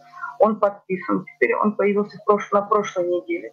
И там тоже сработал проактивный режим, когда все некоммерческие организации, которым с 1 января 2017 года, это, кстати, большая работа проделана была Общественной палатой, не нашей комиссии, но Общественной палатой, когда впервые все эти НКО попали в реестр СО НКО и автоматически под все меры поддержки, которые предполагает этот реестр. Спасибо. Спасибо большое, очень ценная информация. Я надеюсь, что вообще, в принципе, в будущем все это учтется и будет развиваться. И очень здорово, как ни странно, да, у нас так всегда бывает, не было бы ни счастья, если бы несчастье не помогло. Так что ценность таких стрессовых ситуаций, видимо, в том, что они позволяют обратить внимание на слабые места и исправить их. Спасибо большое, Екатерина. Мы ждем ваших вопросов. Пожалуйста, присылайте их в чат. Наш эксперт с удовольствием на них ответят, и нам интересно продолжить обсуждение живых, таких животрепещущих вопросов с вами, уважаемые зрители. Ну, а одним из явлений пандемии, которые воодушевляют и вселяют веру в человечество, как бы, может быть, громко и пафосно это ни звучало, является консолидация общества вокруг проблем других людей. И разросшиеся волонтерские движения, о которых вот Екатерина упоминала, только в одной Якутии в ряды добровольцев, помогающих пенсионерам и людям с инвалидностями, вступило более 2000 человек в период пандемии. И это один из самых высоких показателей в России. С нами на связи региональный координатор Якутского регионального отделения Всероссийского общественного движения «Волонтеры-медики» Алена Ивановна Кычкина. Алена Ивановна, добрый день. Всем добрый день. Ну да, я хочу вот вкратце рассказать о работе нашего республиканского волонтерского корпуса по оказанию помощи гражданам преклонного возраста, находящимся в режиме самоизоляции на дому, а также маломобильным группам людей. Наше волонтерское движение, работа именно в акции «Мы вместе» началась с 18 марта. Мы сконцентрировались вместе, как говорится сама акция «Мы вместе», с Министерством по делам молодежи и социальным коммуникациям Республики Саха-Якутия, с Центром по работе с волонтерами Республики Саха-Якутия, с волонтерами Победы, с Общероссийским народным фронтом. То есть очень большое количество организаций не остались в стороне и подключились в наше движение. С каждым днем подключались все больше и больше организаций, Министерство культуры, Министерство спорта, каждый из активистов различных организаций, даже индивидуальные предприниматели, не только некоммерческий сектор, но и индивидуальные предприниматели оказали очень большую роль в нашей работе. Ну и, как говорилось ранее, 2000 человек в данное время сейчас занимаются помощью до сих пор, но у нас было даже больше 2500 людей, которые помогали людям с марта месяца. Ну и получается, у нас очень много заявок поступали от пожилых людей и до сих пор поступают. И получается, не прекращая, у нас уже, получается, по состоянию на данное время выполнено более 20 тысяч заявок, поступивших от граждан старшего возраста. Ну и мы до сих пор, получается, оказываем помощь. Наши волонтеры числятся от 18 до 50 лет, но есть и люди, которые у нас занимаются онлайн-волонтерством, то есть непосредственно помогают, общаются с пожилыми людьми, это школьники, помимо этого сами пожилые люди, наши серебряные волонтеры, которые тоже оказывают помощь нашему корпусу. Каждый из них привнес свой вклад. У нас очень много организаций, людей, которые сшили очень много масок многоразовых, предоставили волонтерскому корпусу для пожилых людей. Все это, получается, мы освещаем в средствах массовой информации. Помимо этого, очень много индивидуальных предпринимателей, которые помогают различными, ну, получается, антисептиками, средствами индивидуальной защиты помогали. Даже акционерная организация «Сахаэнерго» предоставила тоже для нуждающихся 100 тысяч рублей, получается. Также на питание много для волонтеров тоже питание выделялось от других индивидуальных предпринимателей. Также бесплатные наборы продуктовые мы развозили пожилым людям в возрасте 65 лет и старше. Помимо этого у нас сейчас также продолжает существовать акция ежегодная «Тележка добра», которую мы оказываем помощь не только людям пожилого возраста, но и людям, которые нуждаются особо в данное время. Ну и помимо всего этого у нас не прекращаются акции, которые проводятся, теперь перешли в онлайн-формат. Это, получается, у нас проходят онлайн-квизы для освещения людей на различную тематику, то есть это по здоровому образу жизни, для пропаганды, для общественного здравоохранения, ну и помимо всего для создания досуга для людей, которые сейчас находятся в данное время в режиме самоизоляции, и помимо всего они встречаются со своими друзьями сквозь камеры, через камеры и общаются, ну и играют, получают новые знания на наших онлайн-квизах бесплатных. Ну и, конечно же, у нас также помимо этого бывают и призы. Также мы проводим онлайн-концерты на платформе тоже Инстаграма, различных социальных сетей. Люди, ну, у нас такое, получается, ко Дню Победы, патриотическая часть у нас тоже не отстает, и тоже в таком формате сделали концерты. И буквально у нас недавно прошел конкурсы ко Дню против курения, Международного дня против курения. Помимо этого у нас еще ко Дню донора тоже прошла декада акций, то есть начиная от сдачи крови, заканчивая онлайн-встречами с почетными донорами нашей республики. То есть активно жизнь идет не только помимо помощи пожилым людям и людям, нуждающимся, но и также для людей, которые сейчас в данное время находятся на дому, и все равно какие-то акции, новые знания люди должны получать, и мы в таком формате все это проводим. Вот. И нас очень радует то, что люди не остались в стороне и помогают, предоставляют свой личный транспорт, выезжают там, на различные заявки. Очень много хрупкие девушки сами идут копать картошку бабушкам, например. Бесконтактно, конечно, все это происходит, но у нас таких заявок тоже очень много было, так как посадка картошки, работа на даче тоже пожилым людям, конечно, нужна, потому что предыдущие годы волонтеры оказывали им помощь, а сейчас вот из-за пандемии коронавирусной инфекции такая помощь, конечно, усложнилась, но мы максимально бесконтактно все это проделали, получается. Ну и до сих пор, конечно, у нас заявления поступают, мы идем им помогать, получается. Вот у меня вот так вкратце про нашу работу, то, что мы проделали. Ну и еще и работаем дальше.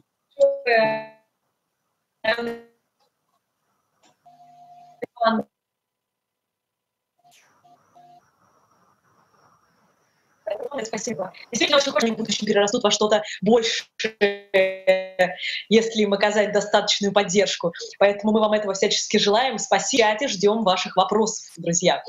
В том числе и, например, к Алене Ивановне про волонтерские движения. Может быть, кто-то из вас захочет поучаствовать, спросить, как это сделать можно. Переходим к обсуждению социальных, психологических и культурологических феноменов карантина. Каково было эмоциональное состояние людей в этот период? Скажутся ли проведенные в заперти 2 месяца на душевной нашей гармонии, на душевной гармонии, в принципе, среднестатистического россиянина? И как искусство адаптировалось к новым реалиям, мы тоже поговорим. А также, как помогли онлайн-лектории, выставки пережить столь сложный период людям. Следующим нашим выступающим будет доктор психологических наук, профессор Московского государственного университета имени Ломоносова Тахир Юсупович Базаров. Тахир Юсупович, вам слово. Как с точки зрения психологии на нас отразилась пандемия? Спасибо. Спасибо за приглашение, спасибо за очень впечатляющие доклады. Я бы начал со слов Федора Ивановича Тютчева. «Блажен, кто посетил сей мир в его минуты роковые. Его призвали все благие, как собеседника на пир». Я думаю, что это большой вселенский, не знаю, планетарного масштаба эксперимент, который случился и который продолжается. Мы еще не понимаем, где он завершается. И с точки зрения людей, когда они адаптируются к каким-то изменениям, я вспомнил эксперименты, которые проводились в Московском университете в 70-е годы, знаменитые эксперименты с инвертированным зрением, когда человеку надевали очки перевернутые, вернее, очки-то были нормальные, но мир становился перевернутым. Нужно было адаптироваться к этому миру. И человек проходил через несколько стратегий, как освоиться, как адаптироваться к этому миру. И первая стратегия была связана с тем, что человек просто закрывал глаза и пытался вспомнить, где это было. Вот в начале самоизоляции многие пытались искать старые какие-то решения, они не получались, и люди входили в определенное состояние, в том числе невротическое. Следующая стратегия связана с тем, что мы находим какой-то предмет знакомый, и в экспериментах это была чаще всего рука, через которую человек начинал ручным управлением изучать этот мир, и, наконец, у него возникало возникало ощущение того, что он этот мир познает. И самая третья стратегия, наиболее интересная, это когда человек вроде бы видел себя и ситуацию со стороны. Он включался в какую-то, авторы это назвали транспозицию, то есть он находил какое-то такое состояние, которое позволяло видеть себя и других, и всю ситуацию целиком со стороны. И вот это, пожалуй, самый успешный способ выхода из этой ситуации. И тот вариант, который позволяет совладать с теми трудностями, с которыми мы столкнулись. Многим это удалось. Я бы сказал, что большинство людей в самоизоляции повзрослело. Пандемия нас заставила взять на себя ответственность, найти в себе готовность действовать без гарантии успеха. Это очень важный момент. То есть смелость предпринимать шаги, устанавливать контакты в условиях неопределенности. Что изменилось, кроме прочего? Это наше отношение к качеству жизни, условиям пребывания, ко времени. Время стало особо ценным ресурсом, которым надо распоряжаться осознанно.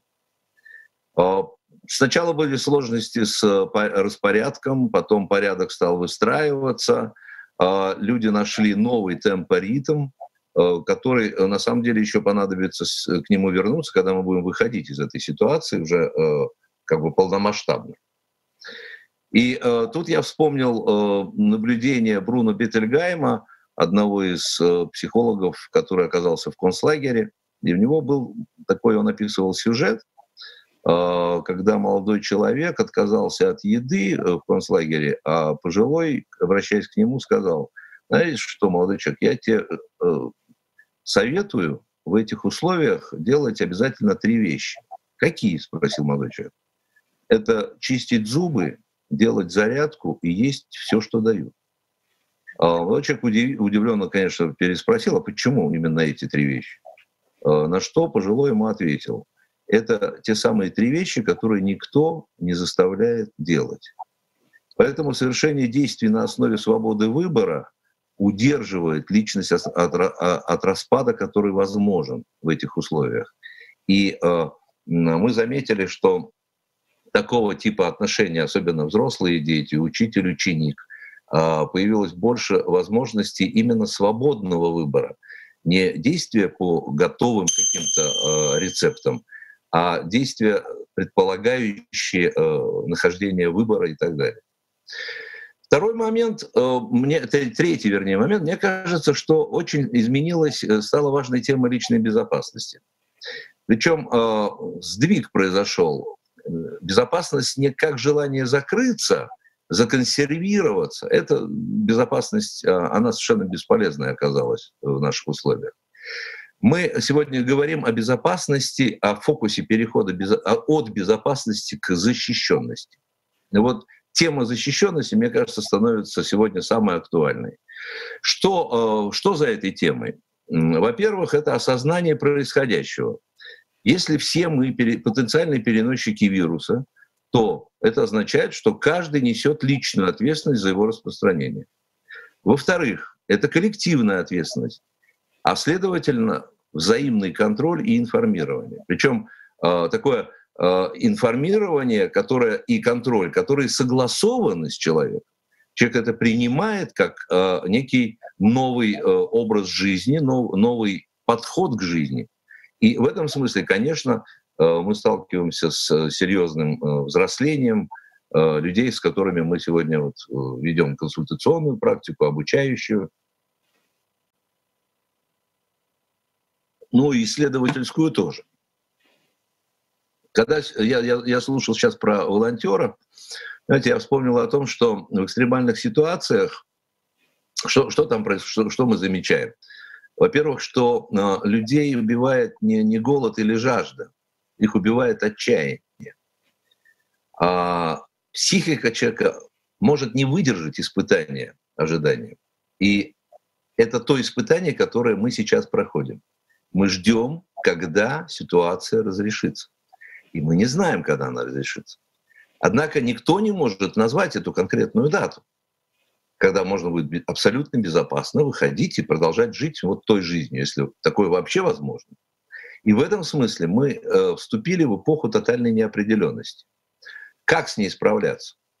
Конечно, нужны способы прислушаться к себе, помогать себе окружающим. А опять же история показывает, что в экстремальных обстоятельствах чаще всего выживают люди, которые помогают спастись другим.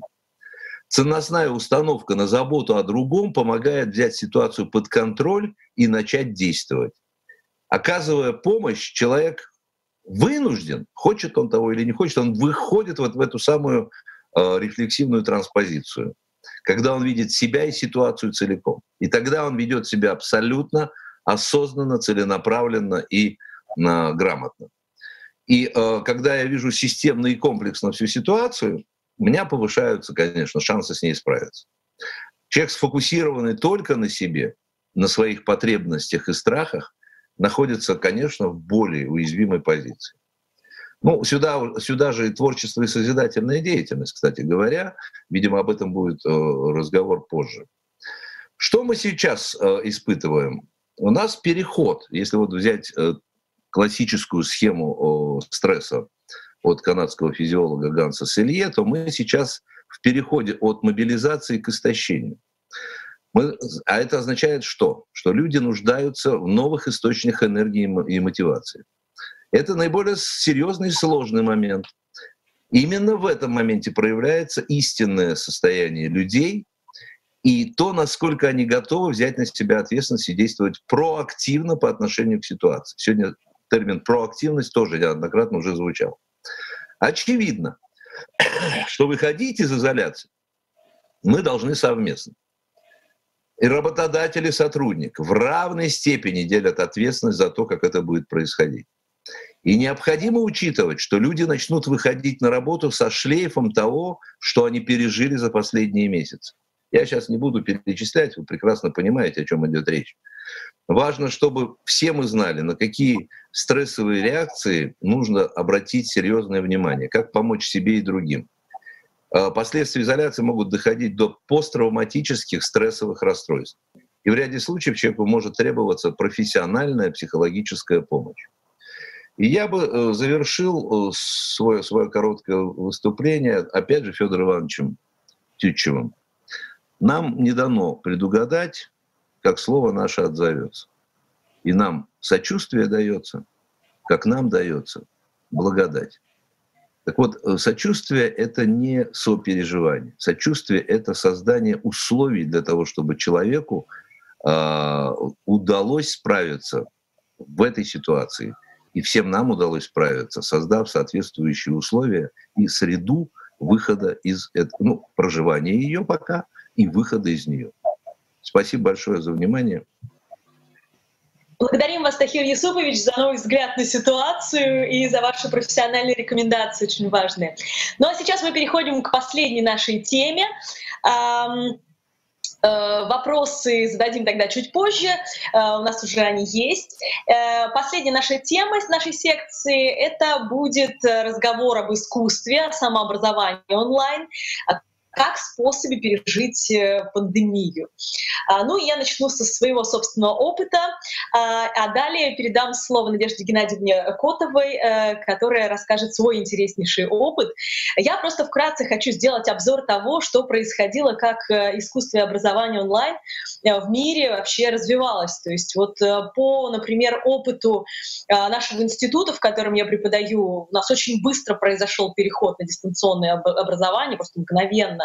И это было большим стрессом для старшего поколения педагогов, но абсолютно спокойно прошло для студентов, очень ровно. Даже, может быть, комфортнее им было в какой-то степени, чем вот тет-а-тет общаться. Также хочу рассказать вам коротко про проект «Лектория Прямая речь», про онлайн-школу, которая еще во время школьного обучения стартанула и привлекла к этому проекту педагогов, таких как Дмитрий Быков по литературе, таких как Тамара Эдельман по истории и географии, Илья Колмановский по биологии, да, и других специалистов, таких очень интересных в своих областях, которые детям рассказывали онлайн, да, вот прямо по урокам какие-то вещи углубленные. Но этот проект был очень важен вот чем. Как правильно сказал Дима Зицер, организатор школы «Апельсин» в Петербурге, педагог, он сказал такую фразу, когда переходил на онлайн. Он сказал, что самое главное, с чем мы столкнемся, с какой проблемой мы столкнемся в образовании, это будет проблема того, что детям будет не хватать общения. И это абсолютная правда, потому что по своему собственному опыту скажу, онлайн-чат, который у нас есть во время вот этих онлайн-школ, этих лекций для детей и родителей, это самое ценное, пожалуй, для участников, потому что они все имеют возможность общаться, они все имеют возможность комментировать то, что они сейчас услышали. И вот это общение — это то, чего им не хватает больше всего.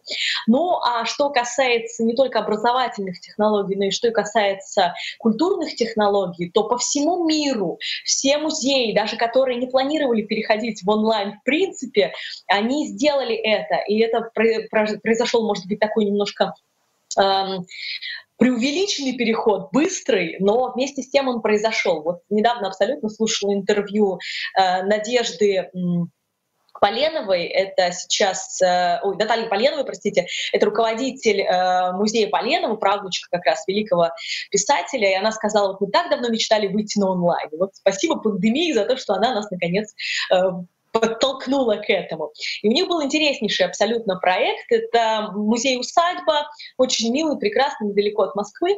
И поскольку Василий Дмитриевич Поленов, как и его отец, они были большими путешественниками, в их доме сохранилось много артефактов.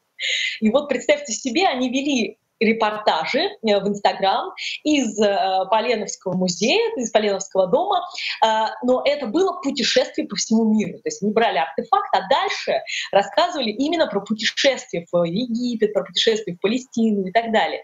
Это был очень интересный проект. Я уж не говорю о том, что каждый музей мира выступил с инициативой, открыл онлайн в хорошем качестве свои ресурсы. Да? Например, должна была пройти уникальная выставка Ванейка в Генте, я тоже на нее должна была ехать в Бельгии, но как раз случился вот этот вот пандемийный весь коллапс, и музей выложил в переводе, в итоге, уже потом его перевели, но выложил экскурсию, например, по этой выставке, на которую хотело поехать огромное количество людей по всему миру, и билетов было не достать, онлайн с куратором, например. Или Лувр выложил в огромном, просто в невероятном качестве Джоконду, которой, как вы знаете, подойти в обычной жизни просто невозможно, потому что там миллиард туристов, которые делают 100 кадров в секунду.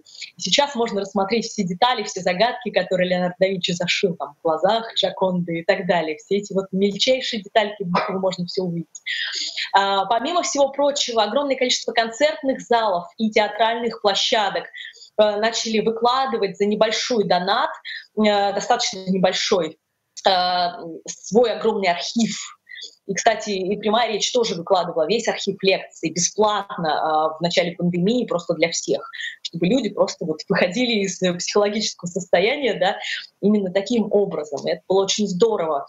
И, честно говоря, и у меня, и у моих знакомых все время звучала такая фраза: «Когда скучать?» А нам некогда скучать. Именно во время пандемии онлайн мы смогли посмотреть то, что не могли посмотреть никогда. Там, в Большом театре мы смогли посмотреть «Спартака» и другие замечательные балеты, любимые оперы и прочее. И вот в Италии, между прочим, первые общественные организации, которые открылись, это были именно музеи. У нас только-только сейчас открываются музеи, а там было решено, что это на государственном уровне очень важно сделать с самого начала.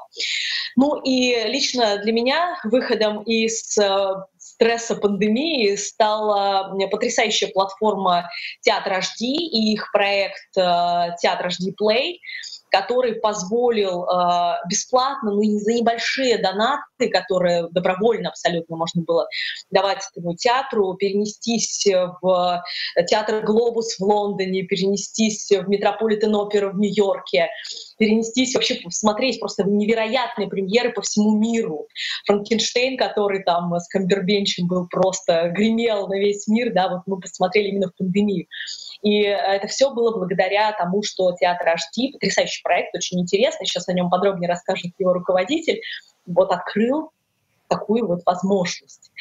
Поэтому плавно перехожу к нашему участнику, который завершает сегодня секцию, а дальше мы перейдем к вопросам, потому что они есть, и, пожалуйста, не отключайтесь, коллеги. Мы еще с вами поговорим и ответим на те вопросы, которые нам зададут наши зрители. Это Надежда Геннадьевна Котова, руководитель проекта «Театр HD». Надежда, здравствуйте. Расскажите, пожалуйста, о практике театра HD, об особенностях онлайн-зрителя, о том, готов ли онлайн-зритель поддержать какими-то небольшими донатами, пусть, но все-таки онлайн-проекты в России, и о своем опыте. Здравствуйте еще раз. Спасибо большое за такое теплое вступление. Я надеюсь, видно мою презентацию. Я немножечко расскажу вообще, про что мы изначально. Мы, безусловно, возникли достаточно давно, и наш основной фокус — это как раз большой экран. И как вот вы, Анастасия, правильно заметили, рассмотреть все в подробностях на большом экране с качественным звуком и далее по списку. И для нас, на самом деле, онлайн скорее это была сфера для продвижения наших показов, но ни в коем случае не сфера для самих показов, потому что мы всегда ориентировались на высочайшее качество, и для нас вот качество кинопоказа — это всегда было основной точкой преткновения. Именно поэтому мы в свое время ограничивали даже показы с таких с мультимедийных проекторов. Там много институций обращалось с подобными запросами, но мы всегда говорили, что нет, нужна так сказать, темнота залов, большие экраны, качественный звук, и тогда вы действительно можете насладиться тем качеством и почувствовать себя внутри театров. Или вот у нас тоже есть такой проект «Арт-лекторий в кино», я про него здесь немножко, так сказать, упускаю это из момента. И надо сказать, что нам это достаточно успешно удавалось сделать на протяжении большого количества времени. Мы очень серьезно выросли в городах, и с точки зрения именно вот такой психологической и социальной для нас было всегда очень важно то, что по окончании спектаклей довольно часто можно было слышать аплодисменты в зале кинотеатра. То есть для нас это такой очень важный элемент погружение в спектакли. И, конечно, очень важный элемент, то, что мы, как мне кажется, всегда несли в России, это возможность для учителей, для студентов театральных вузов, для там, я не знаю, актеров, людей, кто интересуется искусством, вот находиться в этом международном контексте. Наш вот проект, мне кажется, в этом плане достаточно серьезно преуспел. И, конечно, для нас, учитывая то, что мы как субъект относимся к категории малого бизнеса, для нас, конечно, закрытие кинотеатров и пандемии, самоизоляции — это скорее такой, знаете, как тяжелый нож гильотины, который упал на нашу тонкую шею. И, собственно, конечно, для нас это был такой достаточно серьезный удар.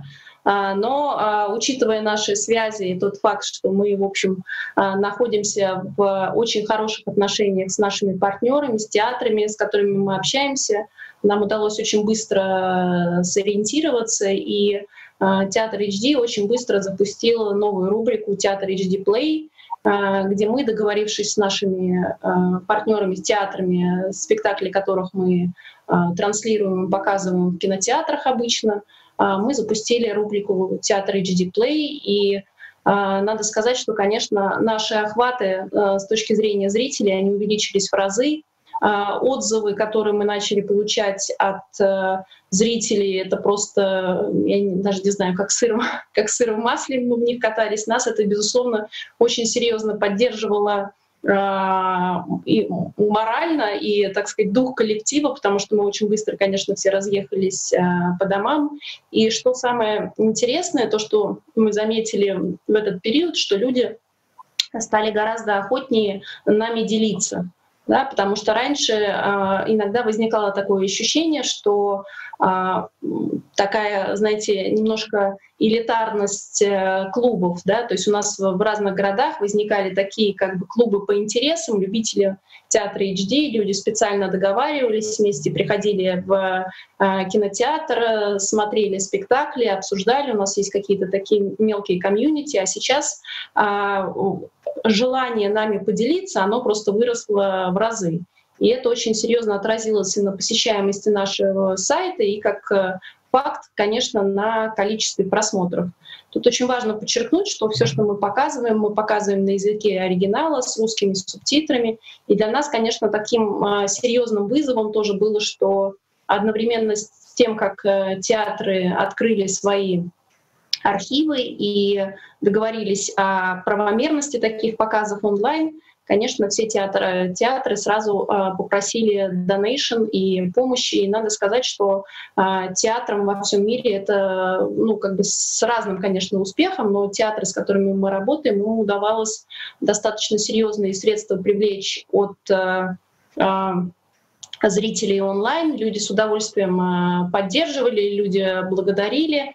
Вот. Но мы в какой-то момент сели и подумали, что, конечно, все очень, так сказать, хорошо и прекрасно, но наша деятельность, наша операционная жизнь, она, в общем-то, встала совершенно. У нас в компании работает 21 человек, и мы все оказались, то есть кинотеатры по понятным причинам тут же прекратили выплаты, только какие-то единичные, так сказать, небольшие суммы поступали к нам на счет, и мы столкнулись со второй проблемой, которая называется выживание нас самих в этой непростой ситуации, потому что тут важно понимать, что мы являемся представителями театров в Российской Федерации, и те деньги, которые нам перечисляет кинотеатр от проданных билетов, это в том числе не только наши деньги, но и деньги театров. И, конечно, у нас нет возможности, глубоко залезть в эту сумму с деньгами и потратить деньги, которые причитаются театрам как оплата за права, и использовать их на свою жизнь. И мы подумали, что, наверное, тоже у нас есть смысл обратиться к нашим зрителям.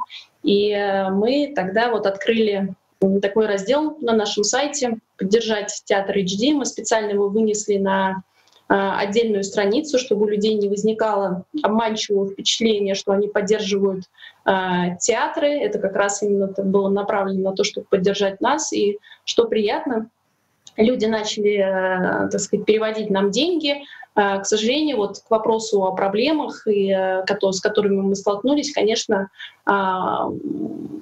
законодательно не очень, скажем так, удобно и отрегулирована эта сфера благотворительности и помощи, потому что подключить такие сервисы оказалось очень непросто для юридического лица, и мы, конечно, не ожидали, что с момента желания собирать донаты и до реальной возможности собирать поддержку у нас, по-моему, ушло чуть ли не месяц, когда мы смогли разобраться со всей этой историей. Мы тоже сделали это в такой достаточно веселой форме, потому что, конечно, нас как компанию очень серьезно поддерживало все это время зрительское внимание, зрительская благодарность, и наша основная установка была на то, что думай позитивно, делай то, что можешь, и посмотрим, во что все это может вылиться. И надо сказать, что из таких приятных новостей, потому что раньше на Дальнем Востоке мы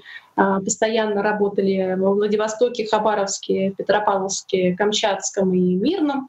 И наши первые показы, которые уже... первый показ состоялся как раз 14 июня в Южно-Сахалинске, в кинотеатре, как он называется, забыла, «Комсомолец». И надо сказать, что это достаточно приятная такая, опять же, мы почувствовали эту поддержку зрителей, их благодарность, потому что мы немножко даже перестроили манеру общения с нашими подписчиками в социальных сетях. Мы начали к ним обращаться, научились, я бы даже сказала, обращаться и говорить, что, дорогие друзья, если у вас есть знакомые в Южно-Сахалинске, пожалуйста, скажите им про наш проект, пожалуйста, приходите в кинотеатре. И нас это тоже научило, скажем так, другому уровню общения и очень серьезно, вдохновило на наши какие-то будущие, я надеюсь, свершения. Если говорить про то, что тоже затронули выступающие, про то, как нам вернуться к нормальной жизни, потому что для нас, конечно, это достаточно серьезный вызов. Мы показали, по-моему, мы праздновали 100 спектаклей, мы успели показать. Сейчас, мне кажется, это уже порядка 120 спектаклей. То есть это на самом деле огромную мы выложили библиотеку. И, конечно, для нас сейчас такой серьезный вызов — это с чем мы вернемся в кинотеатры, насколько зрители будут готовы платить за просмотр в кинотеатрах, насколько мы смогли привлечь новую аудиторию, которая будет готова уже в дальнейшем смотреть это в кинотеатрах. И, конечно, сейчас пока однозначного ответа на этот вопрос нет, но мы очень надеемся, что такой, открытостью и ориентированностью на зрительские интересы, мне кажется, что сама эта комьюнити, которая вокруг нашего проекта существует, она достаточно серьезно расширилась, и я надеюсь, что это даст свои плоды в ближайшем будущем. Еще могу сказать, еще такой интересный момент, что, конечно, мы всегда как компания очень, так сказать, внутри себя гордились тем, что нам удается фактически культурный такой проект реализовывать самостоятельно, то есть то, что мы настолько самодостаточны, что нам не нужна никакая форма поддержки, и мы справимся всегда. И это, конечно, в некотором смысле ситуация с вирусом нам открыла глаза, насколько мы оказались, ну, как бы не готовы и не защищены, и абсолютно, ну, как бы по-хорошему, если не иметь такого боевого духа какой у нас, то, конечно, это очень сложная ситуация для любой культурной институции, то есть для большого количества, если говорить там бизнесов, малых бизнесов, каким являемся мы, да, потому что отсутствие какой-либо поддержки, там, меценатской или государственной, это, конечно, ну, катастрофически влияет то есть ни один бизнес не готов к полной потере выручки на несколько месяцев, и, конечно, это для нас такой серьезный вызов, но мы не унываем. Вот. Спасибо большое, Надежда Геннадьевна. Спасибо. Будем рады продолжению показов уже в кино. Уже когда уже хочется пойти и посмотреть что-нибудь. И вот есть вопрос от зрителей к вам. Обесценится ли офлайн искусство со временем?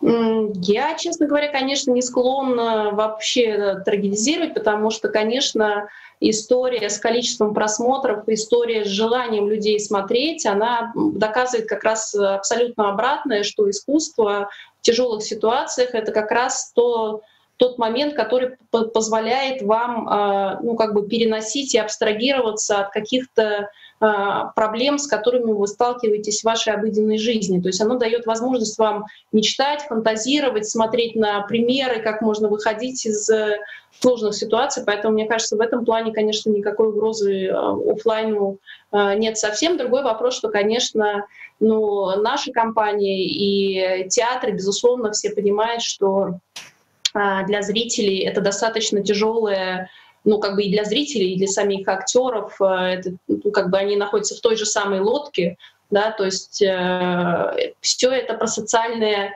общение, да, то есть как бы актерам важно, чтобы в зрительном зале сидели люди, людям в зале важно, чтобы они там были не одни, да, потому что это какая-то коллективная эмоция, это коллективные переживания, которые очень важны для таких видов искусств, как исполнительное искусство, театр. Вот. И, конечно, это никуда не пропадет, мы просто человечество научится справляться с вирусами и будет, скажем так, не столь легкомысленно относиться к медицине. Ну, а если даже что-то случится, мы знаем, куда идти за просмотром замечательных театральных премьер всего мира. Спасибо. Друзья мои, у нас пришли вопросы от слушателей. Вот вопрос для Тахира Юсуповича. Тахир Юсупович, вы с нами еще? Тахир Юсупович, видите, пожалуйста. Я все еще, да. С большим интересом с вами, да. Смотрите, вот нам прислали вопрос. Вы сказали, что нужно делать, чтобы выйти из стресса, помогать другим и так далее, да? А вот что нельзя ни в коем случае делать, спрашивают зрители. Ну, если исходить из организационно-эпидемиологических основ, то, конечно, ни в коем случае нельзя нарушать те предписания, которые сегодня существуют, будь то самоизоляция, будь то самоограничение, если вот с этой стороны подойти. А с психологической точки зрения или с душевной точки зрения, конечно, смертный грех уныния. Вот этого не должно быть, безусловно, потому что это неуважение к жизни как таковой, как к фантастическому чуду, которое вот нам дано. Я бы сказал так, что самый важный момент, как вот мы сегодня наблюдаем в рамках наших исследований, это обретение нового типа субъектности человека, отвечающего за свои поступки. Из чего складывается? Из 3 «С».